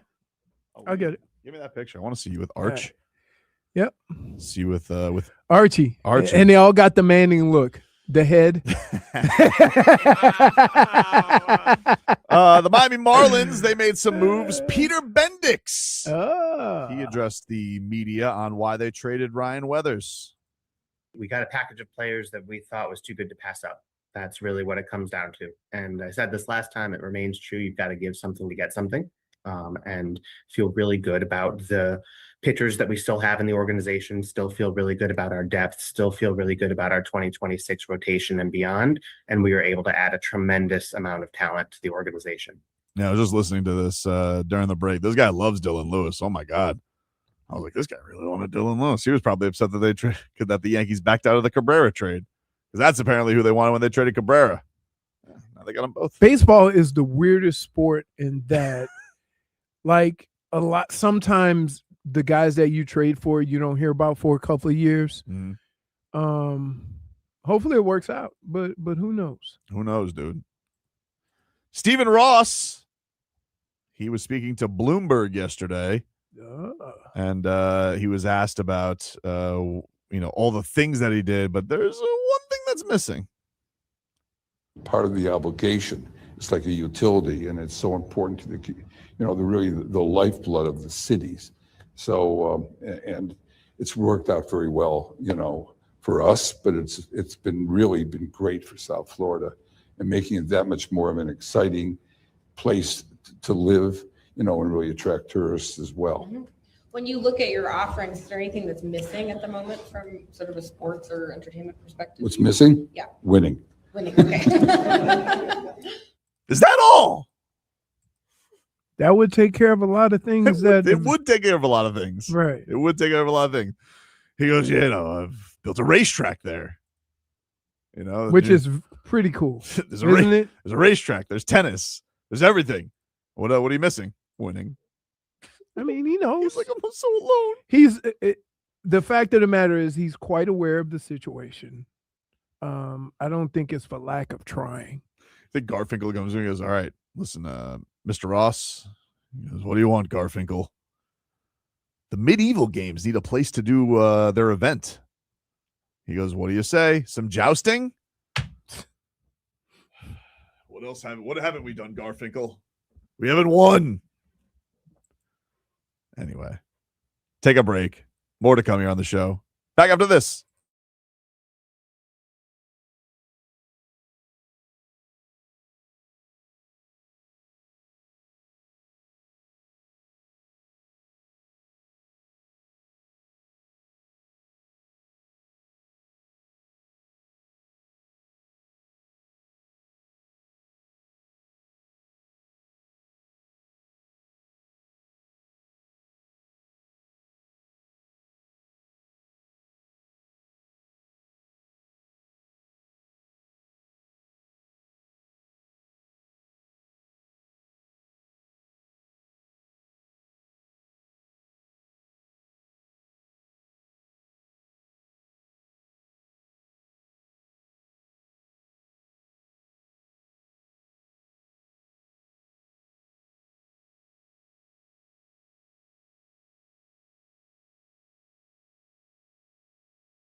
All right, welcome back, everybody. Tobin and Leroy here with you on FM 104.3 WQAM. Take you guys up until 2 here on the program. Let's get to our headlines this hour, brought to you by Doral Hyundai. You always pay less with your Pricito at Doral Hyundai. Visit us at Doral Hyundai or DoralHyundai.com. Miami Dolphins set to interview today Robert Saleh and Jesse Minter virtually, as they are both still in the playoffs. You can meet with people in person starting next week. The Dolphins also, I believe, interviewed Jeff Hafley, Clint Kubiak, and the only guy to come in person has been Stefanski. So that is where things stand currently. The Dolphins rumored to also want to interview Kelvin Shepard, DC from the Lions, Joe Brady, OC from the Bills, and I'm missing somebody. You could kick rocks. She wants arugula, really, dude? No, I'm just looking at it, and it says anything. No, I'm looking at it. It thought says about it. turkey with arugula. I don't like arugula. And Anthony Campanelli, DC from Jacksonville. You put it on the tacos. Oh, I don't. It's cilantro. Tobin's talking Big sports. difference. These people talking food. It's crazy, man. Once he's hungry, dude, he's lost for the show. He's always No, I'm hungry. not. Like, no, dude, it's like, can I be honest with you? I love you. All right, love you. It's a cycle. It is. And it's like, once you're hungry, you can't run offense anymore through you. You need to like go to the tent. Where's Robert? Yeah, it's like you're done for. And then you're going to be focused on ordering food, and then you're going to be monitoring the food to get here. And then once the food gets here, you're going to eat the food. You'll be happy for a segment, and then no. Then You're forgetting one thing. Hmm? He's gonna have a story about the delivery About getting person, the- correct. 1000%. and then right, and then he'll be super excited. He'll be skipping in here, but he'll be eating while the show's going on. He'll have one segment fueled up, and then it's over. The crash. and then he's There gonna you go. ask What a great JFig for a play-by-play. toothpick, Oh yes, and then fight me on it. fight because you on it it's because not a there's no toothpick. toothpicks around, Correct. and then you're done. Then the itis kicks in. Fine, I'm on order food then. That's fine. You're seeing spots. Order it. That's you're, fine. You're like defeated over there. No, I'm That's not. fine. That's okay. Schmeathan says you created this circus, Tobin. I didn't create anything. Really? That's just Really? what you do. Really? If you don't have the kitchen right next to you, that's what it goes to. Mm. And then Mima, I mean, forget it if she makes you a king's breakfast. Oh man, that Mima sandwich is on point. It's like we're lost. Egg, 2 eggs over easy. So just order what you got to order. It's okay. No. I got plenty of things to talk about. You do you. No, I'm good. Just don't order him arugula because then he's going to complain about I'm that. not ordering anything. You thought about getting arugula. I never think No, about arugula. she wasn't talking about arugula. RV Rich says, don't forget he might lose a tooth. I don't lose teeth with food. That was candy. That was sweets. Is that food? Yeah, but it got stuck. It's You know. food. Look at Come this on, guy. you know now and laters are dangerous. Is it food? Not That really. needs to be clipped. It's, -1 wait, for deflecting. is candy different than food? It's food. It's edible. It's food. It goes down. Okay. Yeah, you eat it. It's fine. It's swallowed. It's a treat, you know? Yeah.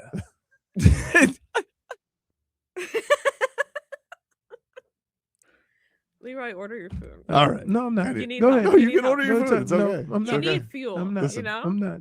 I mean, I'm $68 for a Arugula salad? no charcuterie board that could kick rocks. What? Oof.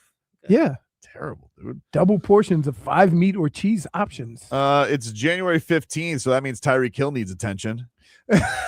Oh, what happened? Tyreek Hill. So yesterday, apparently, Dan Orlovsky apparently was on McAfee and says he wants a crack at the Lions offensive coordinator job. And so then Ryan Fitzpatrick made fun of him and said, while we're putting in a request, I would love the opportunity to become people's next sexiest man alive. And then Tyreek Hill says, since we're putting in requests, that's the word. Since we're putting in a request, I want to go home. Where's home? Good question. This is what he wants, Vlad. It's Kansas City, right? That's what he wants to do. He wants to go play with Is that home though? Where's he from? Georgia, right? I think Georgia. Maybe he wants to play with the Falcons. Maybe he does want to play with the Falcons. Remember? Yeah, maybe McDaniel links up over there, becomes the head coach. Probably not though. I don't know. I think he need to play somewhere like Green Bay, just where it's quiet. There's no Mind his business. distractions. You know, you ain't running routes on women in your backyard. Like, just accurate. wait, I'm not the one that. It's Also, press you're coverage. It's somewhere press where coverage. there's no doc, you know. Yeah, like, No boat like there's places. Some place he needs to bundle up. Yeah. Well, no, you can't. Not bundling up on that one. You can't bundle up too much. Like, that's why, you know. Does he come back from that injury okay? Because it was pretty nasty. See, here's the thing you need to understand. A dislocation is a lot different than a break. A dislocation, you put it back in place, you fix the ligaments, you secure it with some pins, and then it heals and you take the pins out or whatever. If it's a break, the bone has to heal. So I don't know which part of it he had. When you see it twisted like that, though, it's a dislocation. The thing that kills you with the dislocations is the ligaments that are attached to those bones and stuff are what end up doing the most damage, not the actual dislocation. So he might have a plate in there, something to support it for a while. There's a lot of different things you could do. You don't know how, you know, what the extreme of the injury is. Sometimes, believe it or not, this happened to me. When you dislocate something, they move it back into place, you chip a bone. Ugh. So there's that. Like a China plate? Yeah. Well, but here's, I went to that hood doctor, my dad, and I dislocated my finger. And he popped it back in place. Your dad's a hood doctor? For our family.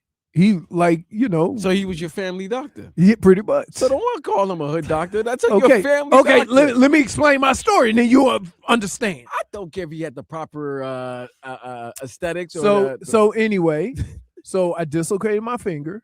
This was like slid down in here. He popped it out. He said, "Can you move it?" I said, "Yeah." He said, "Well, it ain't broke."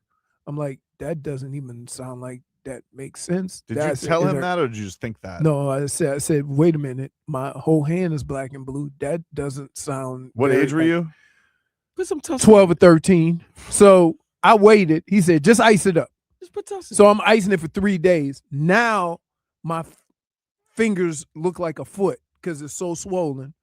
My mom says, I'm taking him to the doctor to get x-rays. And the doctor said these words. These exact words. Did you dislocate it? And how did you pop it back into place? I said, my dad did it. He said, well, he broke it. Oh my God. Was your mom mad? I was mad. I mean, like, no. If you're going to go to the doctor, go for a reason. Wait. Can I ask you something? When we go back, when you did dislocate it, did you want him to pop it out? No, I wanted No. I could see in his eyes he didn't know what the hell he was talking about. Because he told me while my finger was the same size as my pinky because it was pushed into my hand, can you move it? It ain't broke. Wait, how'd you do that? Fighting with my brother. Oh, no. Well, you know what? You deserve that. So wait, were you grappling or was it a punch? Oh, it was a punch. Finger just boom. Right? So like, yeah. So when he said that, me and my mom looked at each other and like, why do I let him touch you kids? Right? Like, Gone to mom first, man. No, well, mom over exaggerates because every time I get hurt, she asks me, did I want to quit football? So that's that. But that, like, yeah. So look, still to this day, still pointing, scarred every time I look at my finger. I always thought that was an NFL injury. Let me see. No, I banged it up again, and then I need to get pins put in it. What did you do? Yeah. What did you do? Like spinning front fist? Like, how did you punch your brother? You went like this? No, Like boom. And like, got caught up? Did you connect?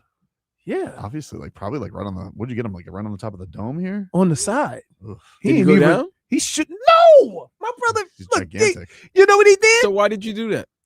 We You didn't think this out. It was brothers. We got into it. 13. Clearly, you didn't I think was this out. 13. He was 10.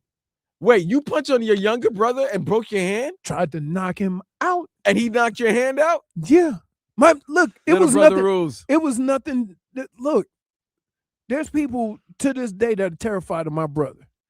Right? Like, yeah. Yeah. So you're not helping Speaking of your back story. in the day, we do have a picture to show. that's not my brother though. No, I know, but it's a back in the day. Oh yeah. Throwback. All right. You want to see? Don't be showing no Yeah. Michael Clark Duncan now as No. Leroy's brother. Look at that fro. Which one is me, Vlad? You're the small one. Yeah. Because you said you were the smallest one of your friends. Wait, so that's your younger brother? No. Oh, that's No, that's a baseball. friend. He's I think I was in the 8 or 9 group and he was in the 10. So he was a year or two old. Damn, Leroy, you look like me when I was young. What? And you know that Yo, time, who is the guy in the background who looks zooted? another football another I football tried to stay really quiet. another football player. Was it a big deal for you? Okay. He Was it looked a like big- he's on those lewds. Was it a big deal for you to meet Archie Manning? Yeah. Was it- But he was like, so growing up, we knew about all the kids, Cooper, Eli, we knew about all the kids because they played like New Orleans is very small. Mm-hmm. So when you play for like parks and stuff like that, we all knew, they played at Joe Brown Park or whatever. So, anytime we would play games there, we go, oh, look, Archie's here, so it wasn't. Dr. Toboggan says, I punch my younger brother all the time. Fun days. Yeah, like y'all don't understand. You got like, yeah, but except my brother was like, let me explain to you, Vlad. So I'm 2.5 years older than my brother, right? When I was in the 8th grade, we played in the same backfield. That's how big he was? No, that's how bad he was. Oh, okay. Like that, don't like, yeah. So think about that. When we played baseball in the 8th grade, he was in the 6th grade. He was the pitcher. I was the catcher. Right? Like, yeah. And we couldn't figure out whether he was left-handed or right-handed because he did stuff with different hands. Like he pitched left-handed, he batted right-handed, he shot right-handed but dribbled left-handed. It was crazy. So he was ambidextrous. All right. Kinda.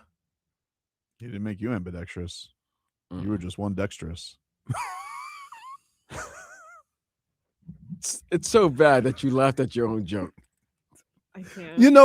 He didn't laugh. Let me Minus tell you, one. he didn't laugh at his joke, which you don't understand about Tobin. When he knows he's about to come out with one, right? That's glee. when he's laughing. The glee, yeah. That's why he's laughing. It ain't got nothing to do with what is said, but he's thinking to himself, this one's gonna be a doozy, and he spits it out, and that's why he's laughing because he knows it's ridiculous. And you laugh because you're so delirious. I'm just so delirious. Like it's just, I'm just go order your food. I want you to be happy. no. I just want you to be happy. Go ahead. No. We're good. Take a break. We're back after this.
There's a report in The Athletic that Aaron Rodgers was crying when Mike Tomlin quit, and he was apologizing through tears. Yeah, okay. He said, inside the team meeting room, is from Mike DeFabo of The Athletic. Inside the team meeting room on Tuesday, Roger, through sobs, mustered up a 2-word message to deliver to his coach. Sorry. Several players heard him say, I'm sorry. I'm sorry. Yep. Well, that's the guy you hate. Is because he's admitting that I'm the reason why your ass got fired. Maybe he is admitting. Maybe he's disappointed in himself. Really? Maybe he's disappointed in Really? himself. You think what? You really? That's why he's saying that he's the reason why. Most of the people were thinking that he's going to be the reason why he have his first below 500 record. He wasn't that. They won the division. Well, it goes to show you that he could win with anybody at quarterback, which he did. Even when the guy's done, you're still taking shots. No, I'm not taking shots. I know one thing. I didn't bring it up. I know one thing. You could be in a hunger. You could be in a hunger pains.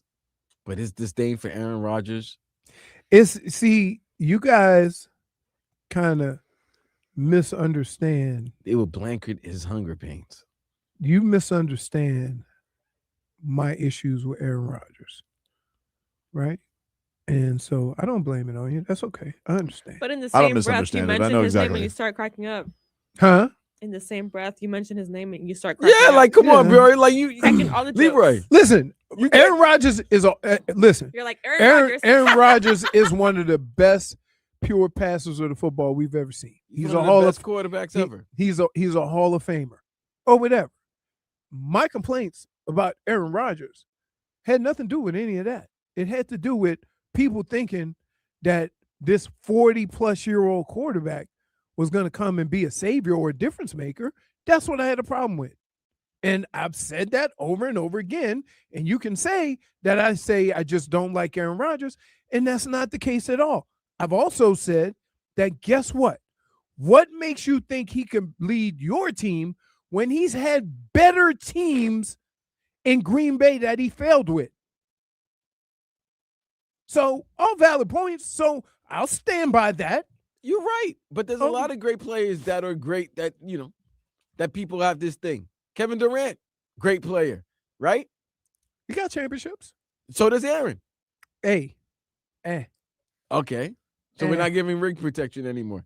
But I can say that Kevin Durant's never won a title without the Golden State Warriors. Yeah. And he's been on some great teams that should have won titles. Oh, yeah. Okay, then. But I don't see you going that. I don't see much fervor Because here, when Kevin Durant comes to your team, so when Kevin Durant goes to Houston, or when Kevin Durant went to, where'd he go before Houston? He was Brooklyn. In Brooklyn. Phoenix. All these places that nobody had Kevin Durant in and said, oh, now we're going to win a championship. Yes, they did. No, Brooklyn definitely did. Phoenix as well. Brooklyn definitely did. Phoenix as well with Devin Book. Yes, they thought the addition of No, Kevin, they thought they could compete, but they never, when Aaron Rodgers got to these teams, they all of a sudden thought they were championship contenders. It's only two teams. It was the Jets and it was the Steelers. Right. Okay. So with the Jets, the Jets weren't in the playoffs at that time, but they thought he was going to take them over the top. Didn't happen. Just take Aaron Rodgers for a year, JFig? Just for the show material? Say that one more time. What? Would you take Aaron Rodgers here for a year just for the show material if he didn't want to retire? No. See, if you... it'd be the perfect world? What? Aaron Rodgers, quarterback of the Dolphins. That's what I'm saying. And Mike McDaniel, the head coach of the Browns. It would torment Leroy. Wow. I think it would torment. That would be amazing. Everyone. It'd be great. Just for us. You think if I'm... Just for us. Hold on. Vlad, Tobin, yeah, Jennifer, mm-hmm. You think if there's a situation that torments me, that you're not going to be tormented too? You know what? Let's go ahead and bring Are you Eli saying Apple. you're taking us down with you? How am I going to be tormented? You damn right I'm taking it. You want the truth? You can't handle the truth. It's easy to get you. I It's think easy to get you wind up. No, I think Aaron Rodgers is. I wouldn't say. You know what? I think he could play for a team next year. Right? I'm not even dismissing it. Yeah, you can pull the Phillip Rivers. However, that situation needs to be more like what Peyton Manning was in versus bringing Aaron Rodgers in and saying he needs to be a difference maker. You mean the last year, Peyton? Yes, the last year. He was a difference maker his first couple. His first couple of years, yeah. But that last year, woof. Okay, but yes, like you said, Manning had 3 years prior in Denver where he was something. So the fact of the matter is they built a team around him. They got, but they never won a championship till he was at his worst. I'm saying that team. But they had built a team around him so Glad, that they could. All I'm saying is that that's the team, a team that has infrastructure and good at a thing, and they just need a competent quarterback. That's the team that can win. Huh? That's what Pittsburgh does. Pittsburgh wasn't good defensively. They were terrible defensively. Well, what are you talking about? Hold on. That's not the case at all. Before the season, they didn't know that Pittsburgh, their defense was going to be this bad. We're talking about the type of team that he would need to go to. That's what he thought in Pittsburgh. The organization was. Okay, but he didn't know, Leroy, before the start of the 2025 season, did you expect the Pittsburgh defense to be this bad? No, they usually always, okay then. So that's good. What I'm saying. He that's what he thought. He thought he was going to that type of situation that you just mentioned. And it just so happened that the defense wasn't as steely like as it usually is. But they still won the division. They finished 10-7, and he still put up, good numbers. But next season, he's Phillip Rivers. Oh man, Phillip Rivers. They're gonna call him. I really enjoyed that Seattle game though. Week 11. Oh, come on, man. I did. Did you see? And one of the things he I almost missed. Pulled it off. He got away with one of the things I missed about watching Phillip Rivers throw the football. When you watch him throw the football, are you still confused at how he gets the ball out of his hands? Because he looks like he shot puts it. Yep, always have been. Right, but then when 44-year-old Phillip Rivers shot puts it, wasn't a who's. It looks, woo. Yeah. Well, he had more of an arm back then, Not really. But even back then, man, the way he threw the ball was always like amazing. I mean, if you hold on, you have to pick up 8 to 10 kids. That's gonna do something to your arm over the years. You think early on in that childbearing stage, he was like, I got to pick the kid up with my left because I need my right arm. I don't know, man. He was dropping them kids left and right. He's a grandpa. It was a year after each other. He was a grandpa. Wow. Man. All right. Right. Bama. That's that Bama living right there. We'll take a break. Play a little Goosies. No Goosies next.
No Goosies.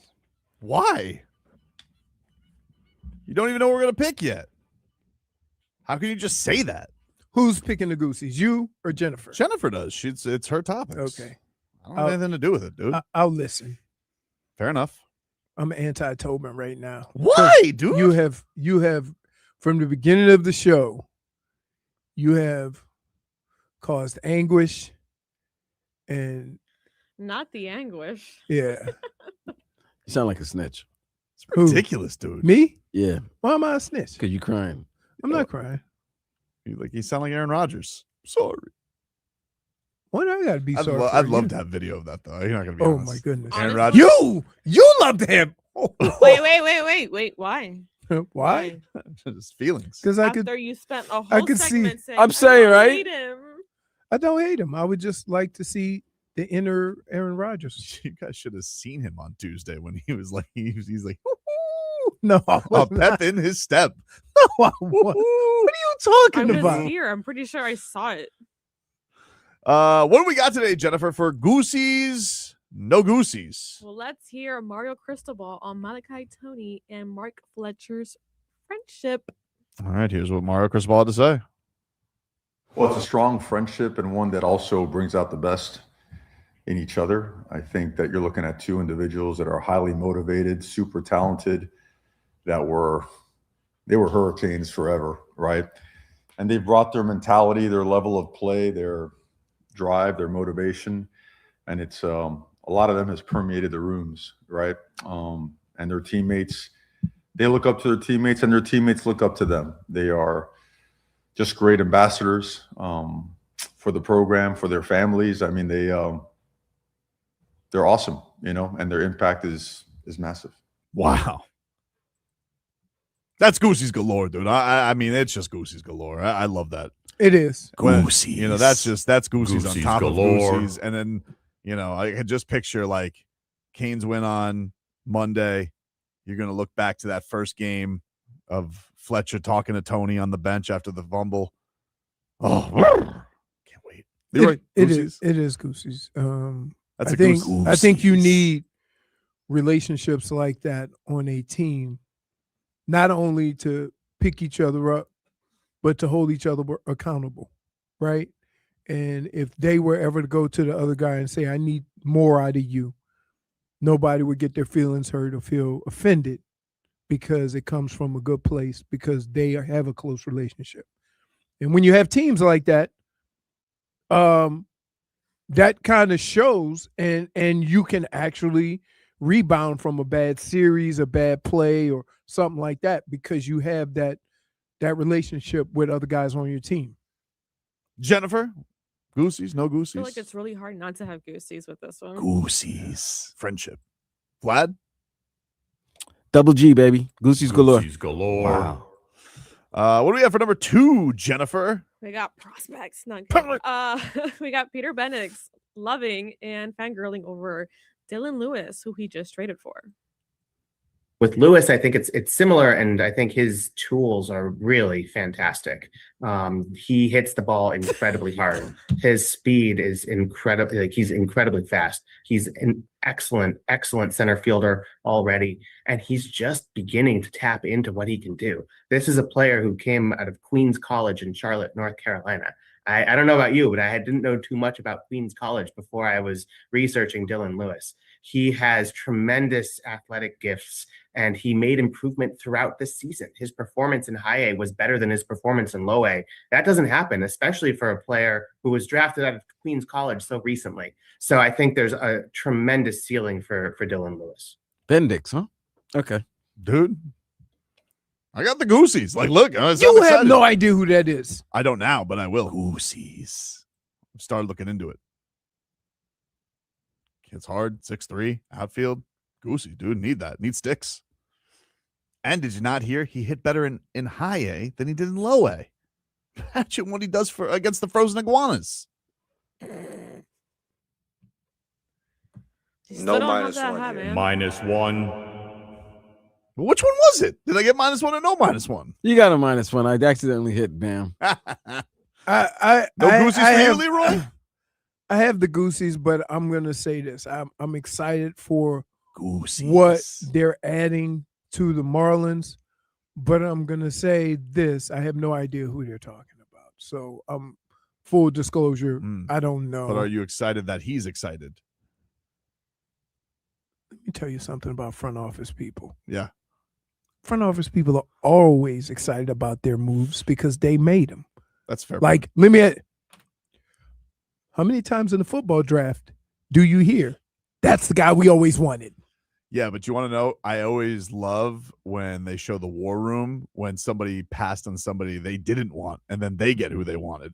Like when the Dolphins passed on Tyler Warren this year, and they showed how excited the Colts were. He's a beast. They were like, oh my God, I can't believe they passed on him. They took who? I can't believe Loveland went before Tyler Warren. Sure. But he's a beast too. Still playing. Got the Goosies for Peter Bendix's Goosies, JFig? I mean, the way he talks about him, it's like he's smiling through the whole Goosies. thing. I mean, I can't deny Goosies there. He's probably just sitting back in his office alone watching just single A baseball. Queensland College, huh? Yeah. I thought it was in Australia. I ain't gonna lie. Did you read do? Nope.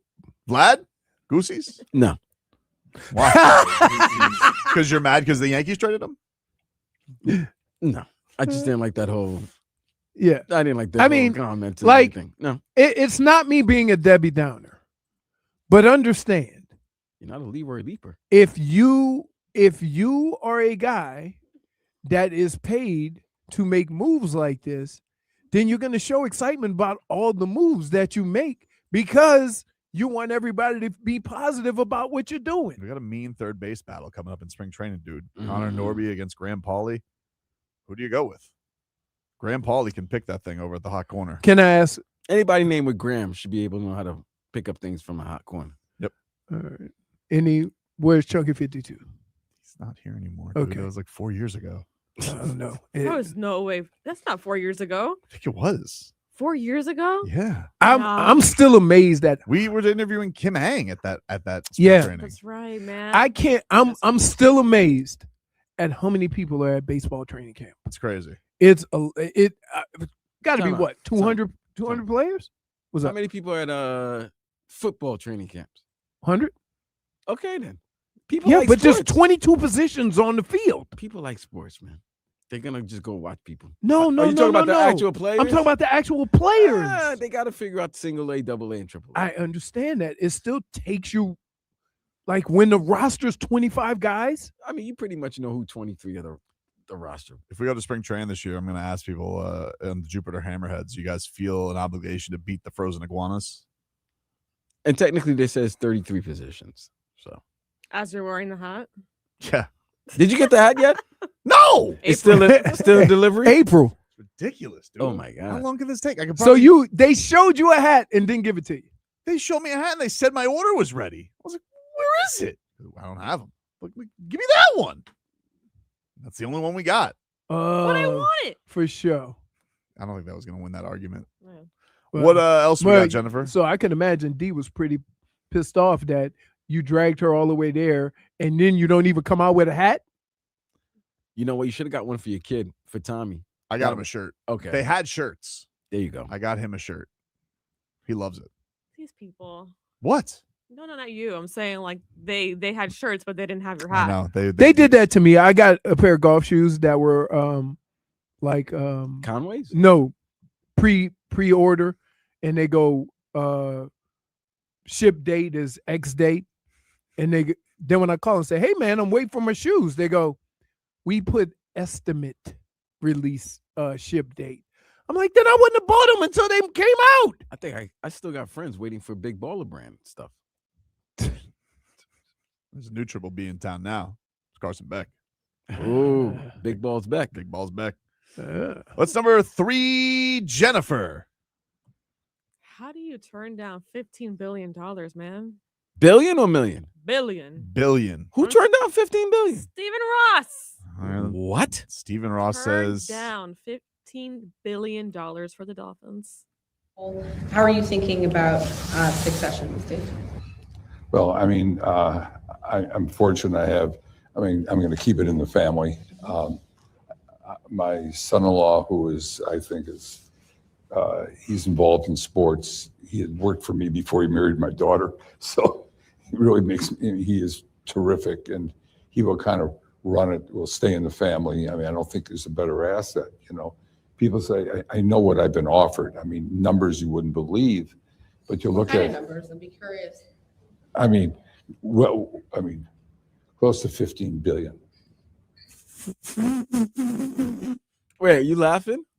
Yes. That's crazy. What, you crazy to turn down or 30 $1 billion and you want to run the Dolphins? Why? You haven't won a playoff game your entire ownership. 15 billion. What? Wait. What, So crazy. So basically, he's saying the Miami Dolphins would sell for more money than any franchise has been sold for in the world, even though they're not even worth that amount. Right. Because the most expensive is the Cowboys. Dallas Cowboys at valued at what, 9 billion, 10 billion. 10 billion. Right. So $5 billion over that. Now, keep in mind, it's a little bit different because of all the other stuff around it. So all of the events. If you get the building, he's counting all that. All the events you get there. Okay, the building. The events, the rights, all that. Oh, no. If you're saying Hard Rock Stadium. No, that's always included in it, though. Yeah, he's counting that. He's counting that for sure. No Goosies. No Goosies? No. Stupid. It's a Listen. stupid decision. No Goosies. 15 billion? As much. Well, you think his daughters? You have to understand. Is he gonna split it with $15 billion for something that he didn't even invest $1 billion in? Right. Ridiculous. So, and he's got money elsewhere. So he's already got money. No. So why he can he don't need the money? Where's he gonna? Who's gonna sell it for $15 billion to live another what? 10 years? His kids didn't even want the team like 2 years ago. Was going to go to that kook, Bruce Beal. You don't think his daughters are like 7.5? I know it's tax on that, but just say $7 billion apiece between the daughters. We're like, what do we want the stupid football for? We'll pay you $10 million a year just to have fun. You could be like iCarly Ursay. Great. And she looks like, how much fun was she having the second half of the year? Well, I mean, she was sitting here. Everybody was like, "Oh, Carly's like, 2 first-round picks." Then what happens when an Achilles pops? You're like, "Oh, sports." Yeah. I mean, that's happened to everybody. Yeah, it's nothing new. It's nothing new. I listen. I don't have the Goosies because I don't like. No Goosies. I'm not a big fan of people saying, what I could have gotten for this or that. Well, they asked him. It wasn't like he voluntarily just told He did volunteer. No, he said he volunteered and then they pressed. He's like, you wouldn't believe what I've been offered. Right. Oh, do tell, Mr. Ross. Right. So he did volunteer. He wanted to say it. He wanted to say it. And you know what I want to say? I wish he would have sold it. Why? Do you think? But here's a mush. Here's the deal. And this is the mush. Hold on, because you've been mushed. Here's what I would say about the situation. You honestly think that the new owner will put as many resources as Stephen Ross has into this franchise? Don't know. If they had $15 billion to buy the team, I'm sure they got plenty of resources. They don't put the cash up. Oh. Now you have to understand something. They're worth $15 billion, quote unquote. Right. What would happen if they won? Mm-hmm. How much would they be worth? Anybody that buys the team doesn't put the money up. Right? Yeah, but here's the thing: they have to have a certain amount of money. This would be counter to your argument. What? He literally has more resources than anybody. What's it gotten him? No, but you know who doesn't? I told you this from the beginning. The Hunt family. Here's what I told you from the beginning. You have to start somewhere, right? Every owner of a franchise doesn't necessarily spend money on their franchise. They just sit back and make money. You want an owner that's not afraid to use resources, even if he doesn't maybe do it right the whole time. You got to have a starting point. The only starting point you can have for an owner is how much resources is he putting into the franchise. That's it. That's a starting point. Yeah, relationships, people who want to work for him. Right. Those are things too. Right. But it starts with the resources that you're willing to put into the franchise. He has put a ton of resources. Maybe on the wrong players, maybe on this. But guess what? That starting point has been great. Like, don't just assume that every owner is going to do the things that he did for the franchise. His starting point was orange carpet, first off. So okay. he and also like he also hey, went down I'm trying to have a grown up conversation, Well, that was and your you're first talking mistake. about the ancillary stuff. No, but That was your first I know. But your argument doesn't hold water. Like he You- has all the resources. It has bought them Guess nothing. what? Guess what? Yes, I'm not saying. I said it doesn't guarantee you winning, but without knowing what an owner does, the only thing you have is he willing to put the resources into the franchise to win? Okay? That doesn't mean you're going to win. That's not guaranteed winning. But it does guarantee you a starting point. And when a new owner comes in, if he's going to spend that much money on a franchise, that means he's going to, when you give these big contracts, you got to put some of the money up and put it into an account. Sure. Escrow. Right. Mm-hmm. So all these signing bonuses and stuff that they're giving out willy-nilly, you got to put up a certain amount of that money into an escrow. Might have worked out better then. What, that he didn't? Yeah, if he didn't have that money to put it up, his money was almost an obstacle. Got blinded by the wallet. Okay, so you would rather him be the Marlins? I wouldn't rather. First of all, it's a very extreme. Like you be a grown up. Like it's a salary cap. Everybody's got to spend a certain amount in there Right. anyway. Well, there's a salary cap, but you can choose to give those signing bonuses and stuff like that when a lot of teams don't. Okay, but dude, there's a lot of other rich guys who are doing it better than he is. Like he doesn't have it. He doesn't have. He has resources to buy stuff. He doesn't have resources for people. One of the big things that he's had as a downfall is he doesn't hire the right people. He doesn't hire the right people. Okay, but you misunderstand what I'm saying. You think I'm trying to translate that into winning. I'm not.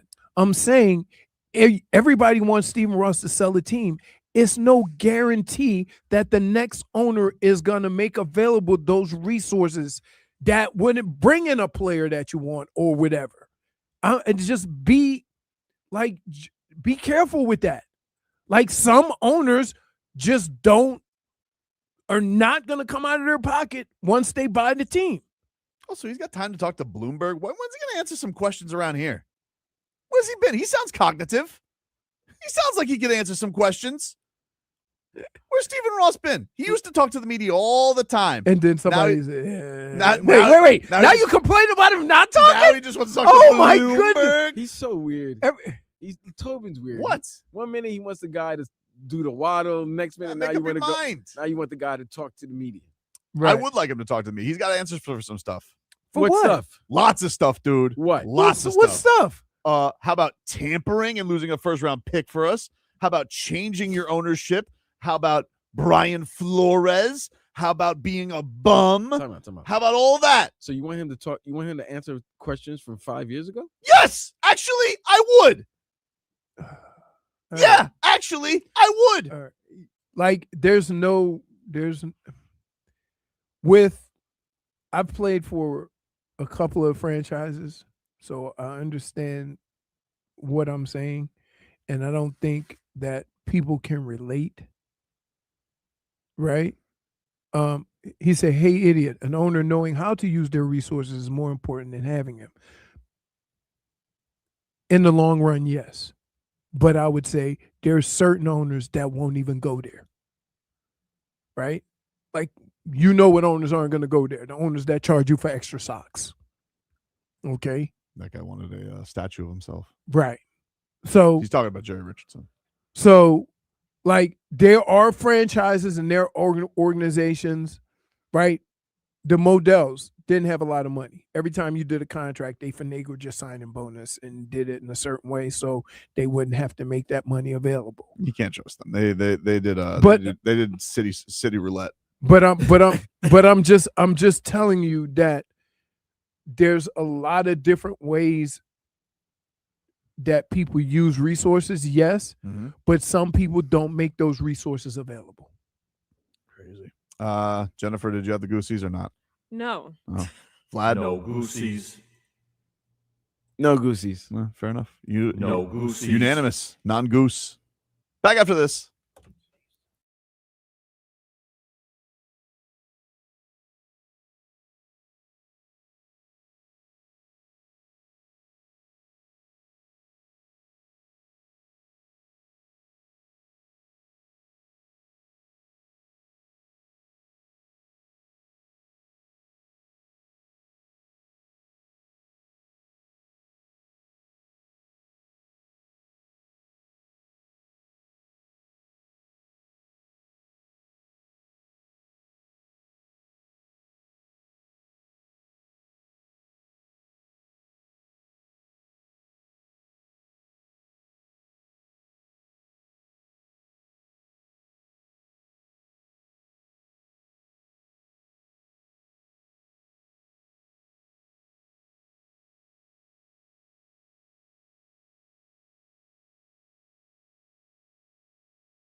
Welcome back.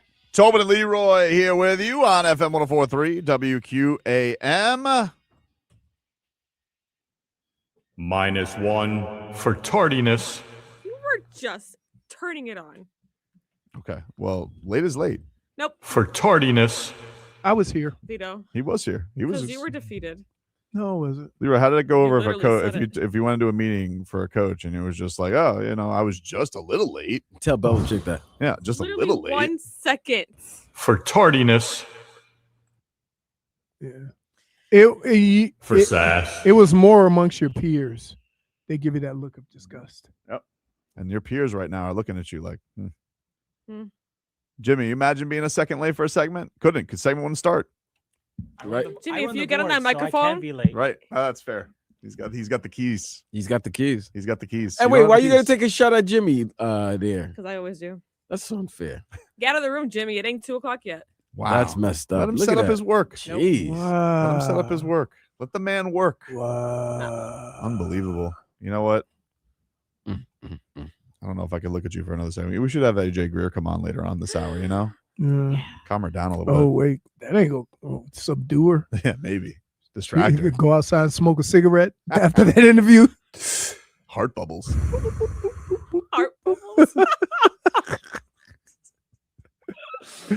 Oh, man. Headlines are brought to you by Doral Hyundai. You always pay less with your Pricito at Doral Hyundai.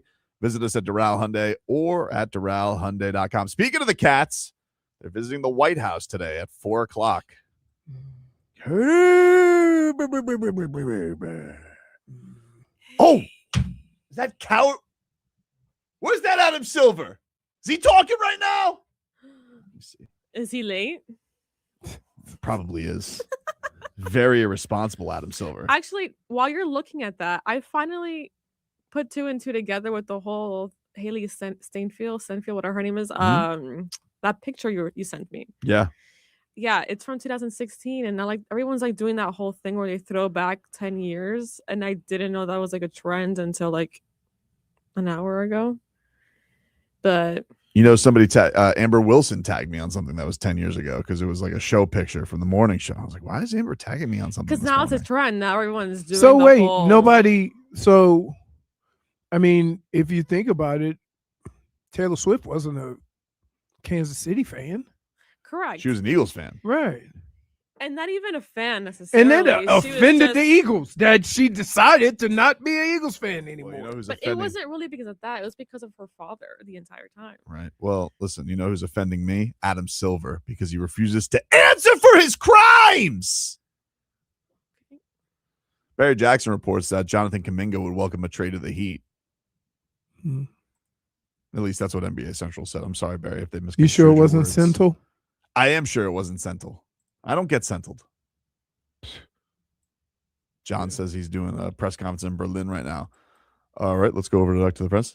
Yes, und Adam, where is the Heat's pick after you left scandal? Undetected in trade. Thank you. Goes, where are you from? Not to worry. Und's question, please. Please answer. I want you to know that he wrote that in his notes. What? Actually, my headline today was, do you want to read my headline that I wrote? Sure.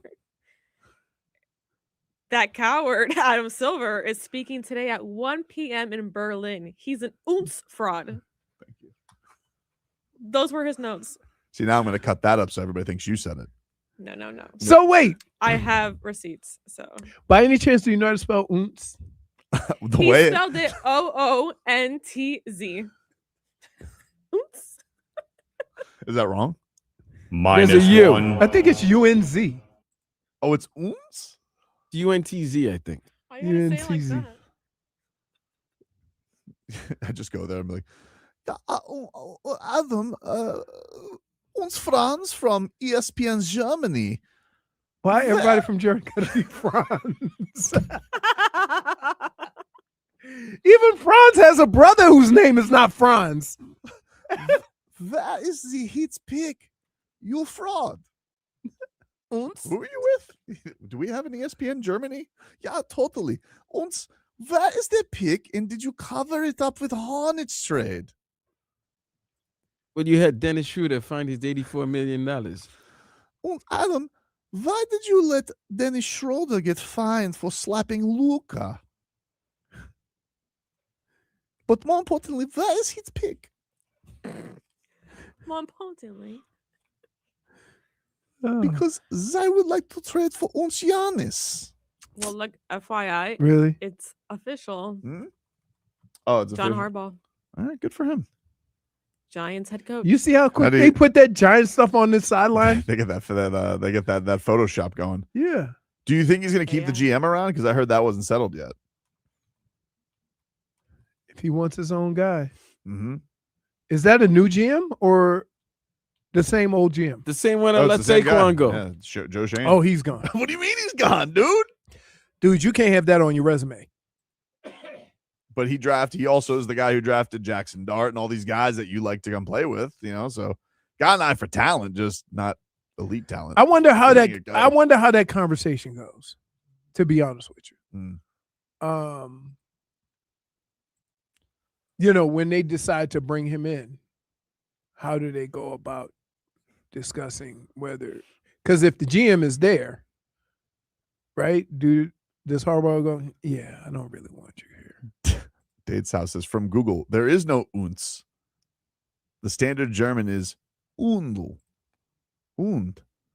Nah, it's uns, dude. I hear the way they talk. The German, they love saying uns. What Germans do you know? Franz Wagner, Mo Wagner, Dennis Schroeder, Leon Draisaitl. And he's German? Ime. Yeah. And of course, Ime. Ime Udoka's German? Mm-hmm. I didn't know that. Mm-hmm. Yeah. Is he going to coach Team Germany? I don't think so. I mean, listen. You need to just let things settle down, get back into your groove. Stun Steve says Brendan Strudel is Tobin's German reporting. Yes, Brendan Strudel from ESPN Germany. Adam Strudel. Where is the hits pick? You are what you eat. I was waiting for this. You're an oons bastard. Take a break. Back after this.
Just get angry listening to this Adam Silver up there.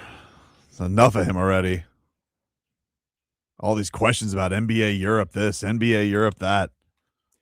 Listen, they got their own league, Adam. They don't need your league. You know what they like? The NBA. We taking all their players. Yeah. They're watching them here. You're going to have a league over there, so we can't watch the players? This guy's always worried about the wrong stuff. Yeah. The wrong stuff, Leroy. What should he be worried How about? about your league being littered with scandal? How about that? And about picks just disappearing for no reason. Exactly. Yeah. Like that. And ending up with players who can't play, and you're paying a lot of money too. That's a problem too. That's a problem too. Mm-hmm. Crazy, man. Hey, congratulations are in order to former Miami Dolphins second round pick, Cam Smith. He is signed with the UFL.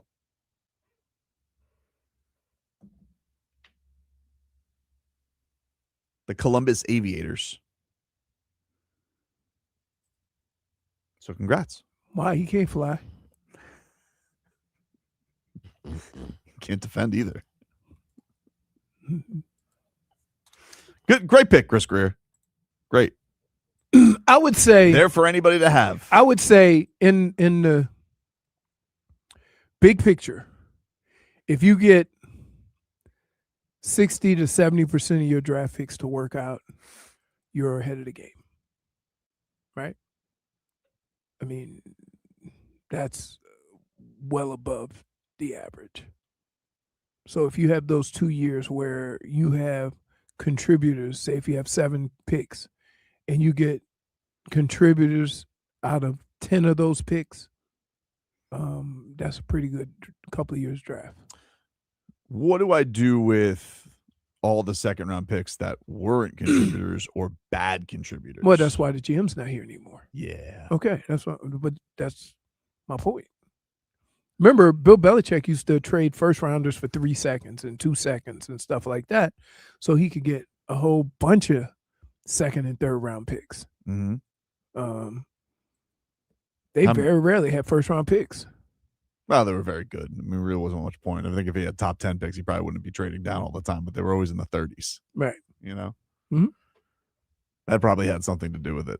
But no, listen, bully for Chris. What was that? You know? Good for him. No, you went. Cam Smith. He plays in the UFL 2 years into his career. Me too. The unpopular football league. Why is he playing football? He wants to play football? I guess so. He had an opportunity to play football in the NFL. Yeah. And make money. Big time money. That's true. Wouldn't it be surprising if he balled out and then got an opportunity next year and then? Yeah, it would be surprising. I would say almost very unlikely. Okay. If Mike McDaniel goes somewhere else and has success, will he then get a little bit of credit for what he did here? Or will he always get, Is he not getting credit for what he did here? No, but you understand what I'm saying. So if he were to go somewhere else, have success, and would you then look back? Because that's what happened with Bill Belichick in Cleveland. No, they ran him. The Browns ran Bill Belichick out of town like he was nothing. Yeah, I get why he's out of here. Like I don't think he's a complete ass clown bozo. Like I don't think any of us ever said that about him. We had things that we were annoyed by. Yes, he was a flawed coach. Yes, but he had good But qualities. he was a new coach. Yeah, and that happens. Like so. But he had 4 years. Like it's not like he got it wasn't 2 and done. No, I understand.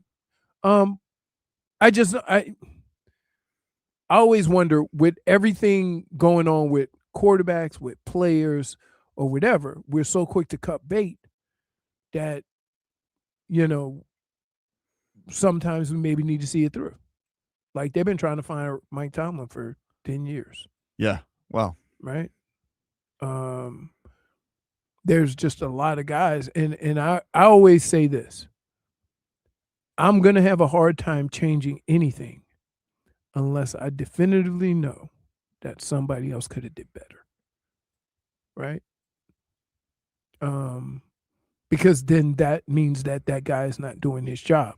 But sometimes the best of that job is what you get, and there's other problems. Well, yeah, and I agree with Dave Sowers. They're going to say Tua held him back, but like he. Oh, you can say that now. Yeah. But he played a part in why Tua was locked up long term. Like I got you. You know, so that's that too. But right. You know, we got to get handsomer around here. You know, Hampson. Oh, wait. All you got to do is leave the room. Thanks. You're welcome. Nice of you. We have Heat tickets, bud. Heat OKC. We do.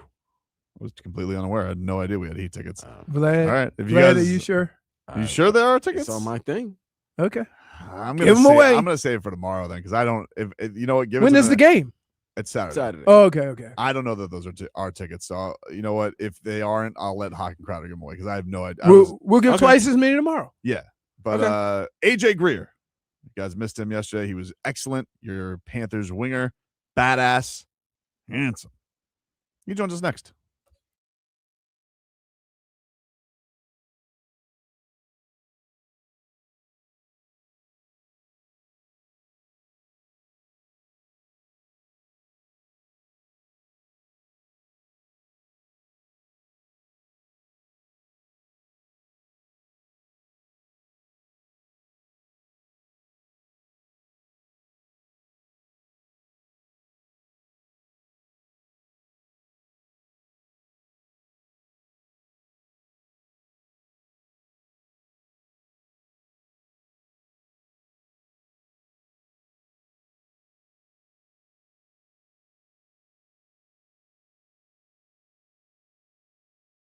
Greer from your Florida Panthers.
AJ Greer from your Florida Panthers joining us here on the program. AJ, thanks for the time, man. Really appreciate you. How you doing, guys? We're great. We're happy to have you, man. Great game the other day. Great to see you guys cap off, I guess, this halfway point of the road trip with the win. Yeah. How did you feel? You know, had that Canadiens game where, you know, Paul was saying, I didn't like where you guys were at. 2 big wins to bounce back. How did you feel you guys responded from that? Yeah, it was great. Right away from the first shift, I thought we had some jump. We were hard on pucks. You know, we played well defensively, which transitioned into offense, and that's kind of the game that we need to play. And that's what won us the last 2 cups.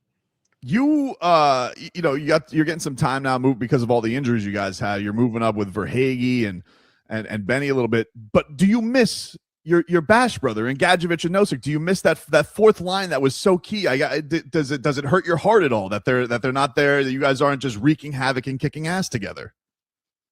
Yeah, injuries are always a tough part of the game, and obviously we had a lot of chemistry last year, and it's so fun to play with those guys.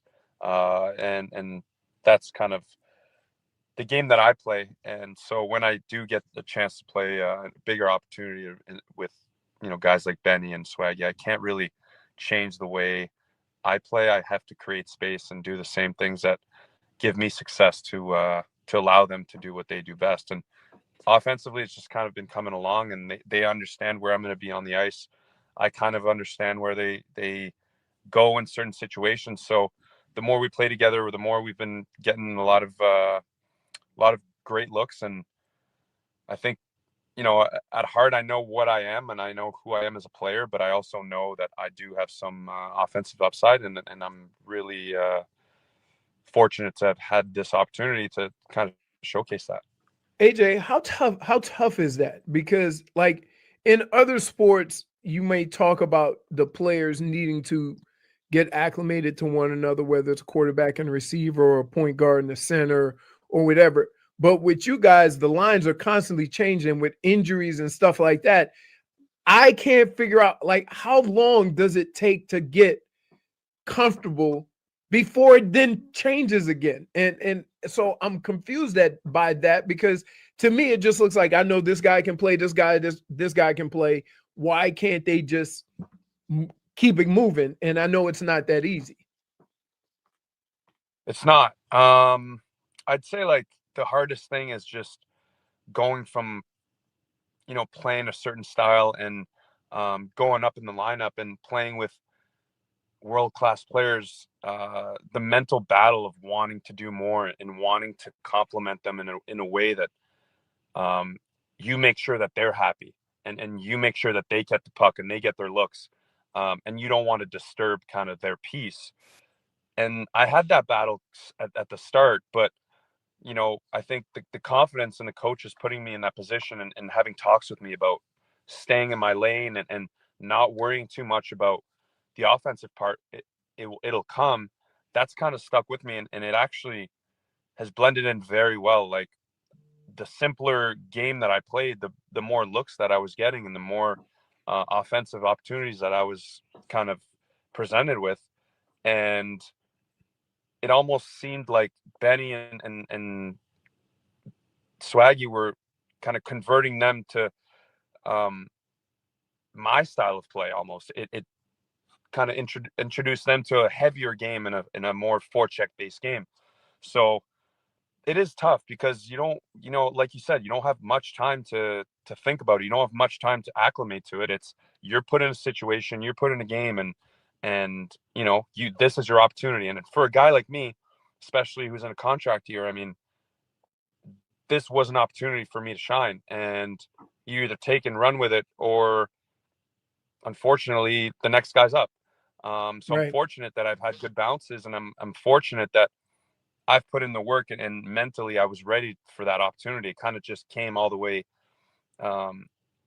around where, you know, I had, you know, a lot of talks with myself in my mind, like, hey, this is my year. Like, this is going to be it. And I'm going to put myself in a good position to put my family in a good position. And, you know, unfortunately, we've had injuries, but for a guy like me, it gave me an opportunity to shine in a different role to show people Right. that I'm able to do that. Because in a stacked lineup like we have, a championship winning team, like it doesn't happen often where a guy goes from 4 to 2 and gets put in a situation where he normally is playing 8 to 10 minutes and now is playing 15 to 17. Right. So it was almost, I was thrown into the fire and I was told to not change a thing. And it kind of just, things just rolled the right way. And I tried to just, ride the wave. And that's what I've been doing. And now I'm in a position where I feel very comfortable playing that type of game. When you're a good fighter on the ice, do people put you in a box? Like, is it one of those things where not a penalty box?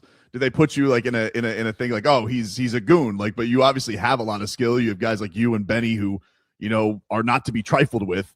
But when you get that reputation, coming up in hockey, can that box you in a little bit? I definitely think there's like boxes you're put in once you turn pro. I knew I was a power forward growing up. I was a bigger, lankier kid, and I put on a lot more muscle at a young age than everyone else did. I wasn't the best skater, but I knew how to use my size and my abilities to get around the ice. I think once I got to pro, and the longer I was in the minors for, and I wasn't, that box was gotten, smaller and smaller to, okay, he's a fourth line guy. This is all he's going to be. And it is what it is. He's a fringe NHLer. And in my mind, I knew that wasn't the case. And so I had to work on, different aspects of my game, my skating, and my offensive instincts, my breakouts, when I get the puck in tight situations, breaking out of the zone, I had to be that guy that could make that play 9 out of 10 times. And the time that it didn't happen, well, it was the right intention. It hit a skate or something. You know what I mean? I had to dial in certain little parts of the game that could differentiate me from other players.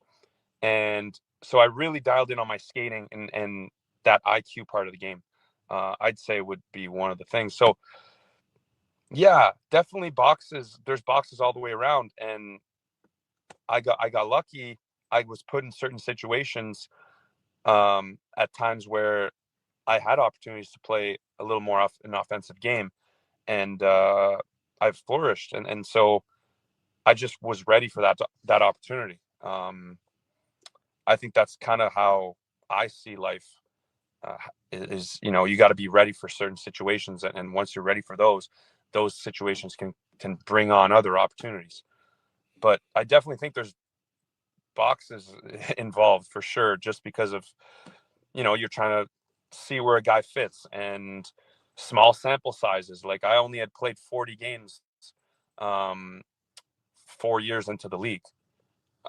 So that's a tough thing because you don't get acclimated to the speed of the game. You don't get your touches. You only play a few minutes a night, and you want to do so much that you're not playing your game because you're so tight, and you want to make sure you do everything right. And I remember at a young age, like I was the earlier in my career, I wanted to be so right with my game, and I wanted to stand out that I had to do something big every night, and that's not how you do it. And so, I would look at the clock and I'd be like, all right, I got 2-3 shifts left. Like I'll just go fight, or I'll make sure I stand out. But that, realistically, when you think about that, it's not the right way to do things. So yeah, it's kind of a crazy concept to think about, but you got to find a way to get out of that box, man. Your games against the Tampa Bay Lightning have become just ridiculous because you guys don't have any room left in the penalty box with what's gone on with this rivalry. What is it like leading up to games like that when you guys hate each other's guts and that there's just going to be maybe more shenanigans than hockey, and that you're going to be a guy looked to kind of keep order? Yeah, it's a mental battle because you do want to, focus on the game. You want to get those 2 points, and there's going to be extra stuff going on. But we're focused on getting 2 points, and we're focused on, getting into the playoffs and doing what we do best and playing playoff hockey. So I think being a 2-time Stanley Cup champ coming into this season, you're going to get the best from everyone, and you're going to, you're going to get some pissed off teams that we had knocked out the years before. So yeah, there's going to be extra edge. There's going to be extra competitiveness, and we expect that. But the good thing is that we understand what our game is, and we understand how to play playoff hockey night in and night out. And that's one of the reasons why we've been having success. But in a regular season, I imagine playoffs this is an easy answer, but in a regular season, what's a better feeling, AJ, when you win a fight on the ice or when you score a goal? I mean, what gets you paid? You tell me.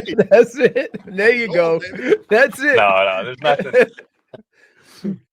No, listen, there's nothing better than scoring a goal in the NHL. And it doesn't matter when and where. When you score a goal in the National Hockey League, it's the best feeling ever.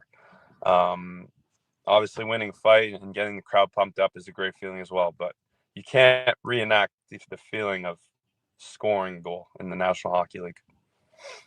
How much you marvel at Sergei Bobrovsky's flexibility? Because I like every one of these games. Sometimes he pulls out some sorcery, like he did that last game, and like, I'm sure you're not surprised by it that anything that he can do, but I mean, just it seems like he can always top himself with just the way he's able to bend, and even at his age, it seems incredible. Yeah, he's unbelievable. Like, this guy puts in so much work in the gym. He's got his routine that's like A to Z, just covers so much, like hours of, gym work, pool work. He rides a cycling bike to the rink. Like, he's nuts. I think he's unbelievable, an unbelievable person, but just his work ethic, and he wants to be so good. He wants to be the best. And it shows, like, in the games, he never quits on a play. And like, at the beginning of the last year, when it was my first year with the team, I thought, oh man, this guy's playing crazy hockey. Like, he's just, like you said, making highlight reel saves. But then the more I play with him, the more he's doing them constantly. And it's just like, maybe that's just the way he plays. Like, maybe these are just Right. routine saves, because it happens so many times. Like, it's unbelievable. And obviously, every time it happens, the bench kind of looks at each other being like, oh my God, he just saved us. What is AJ Greer's favorite thing to do to relax off the ice? What do you do to decompress? Well, I got a 2-year-old now, so you're not decompressing. Okay. Not decompressing as much as I used to, but I like to make music. I like to play video games. I like to watch movies. Nothing crazy. Is there like, what type of music? Are you like in rock, or are you a DJ? Like, what is the thing that you No, like to make? I used to DJ, but now I've done production for the last 4 or 5 years, and it's kind of something I do on the side just to take my my head away from hockey. And I've done a lot less now that I have children, but yeah, it's something I do to kind of get my creative side of things out, and express myself in a different way, I guess. It was interesting how you were talking about roles and getting that opportunity. It feels a lot like your guy on the Heat, Norman Powell, is doing that with Miami this year, because he was a guy who kind of got put into a box as a role guy early on, and now he's getting the chance. You guys, you banter on that at all? Like, is there that communication? Because it's kind of cool to see the local friendship crossing sports between you two. Yeah, we met a few years back in New York City. We spent some time together for a week, and Norm was an amazing guy. Just kind of shared stories and talked about how his sport compared to mine in certain aspects, how the league worked, how the teams do certain things, and it was just a cool experience. And we actually, kept in contact a bit. And it's funny because he was a role player when I met him, and we were talking. I remember we were in an Uber one time, and I was like, what's your goal for this season? He's like, man, I really want to score the the first bucket in the new Clippers stadium. He's like, I just have been envisioning myself like hitting a 3 for the Clippers, like the first one of the season. I'm like, that's crazy. That's awesome to think about, right? And I don't know, everything just kind of like jumped up from there. Like, he's been just a superstar, and to see him kind of grow like that and just become the face of, now the Heat and, the All-Star game and all this stuff, like, it's just so cool to see a guy who, like you said, was a role player and now is relied on as one of the top players and is a vet, and like just that veteran presence on the court. Like, it's really cool to see, and I'm super happy for him. Great person, deserves everything, and puts in the work, like puts in so much work. Appreciate you being with us. There's a couple more before we get you out of here. Speaking of All-Star games, did you like the Winter Classic? How I know the game did not go your guys' way. Did you like the experience of it? How was it skating in 60-degree weather? Was that a great experience? That was great. I loved it. It's always fun to do. That was my second one, and being able to share that time with my family and friends, and having that experience outside with your team, you can't beat it. The Winter Classic was something that I religiously would watch when I was a kid, and to be in it and to do it in Miami, it was a really cool thing. The ice was a little slower, obviously, and like, you were sweating way more than normal. I mean, they told us they were going to close the dome. It was going to be cold, and then they were going to open it up, and it was nighttime in Miami. It was going to be cold, and it was all good. And man, I don't know, it was just so much hotter than I expected. But the result was not the one we wanted, but overall, great experience, great turnout. And I think that just everyone around, like, made it so easy for us as players. Security and all that stuff. We got to ride Ferraris to the game. Cool fan experience. I think the whole league and the event staff and the people working at the stadium and everything, they just made it so fun for us as players. And I know that my family had a great time, and it was easy for them to get in and out. And at the game, they had a great time. So overall, I'm very happy and very fortunate to have done that.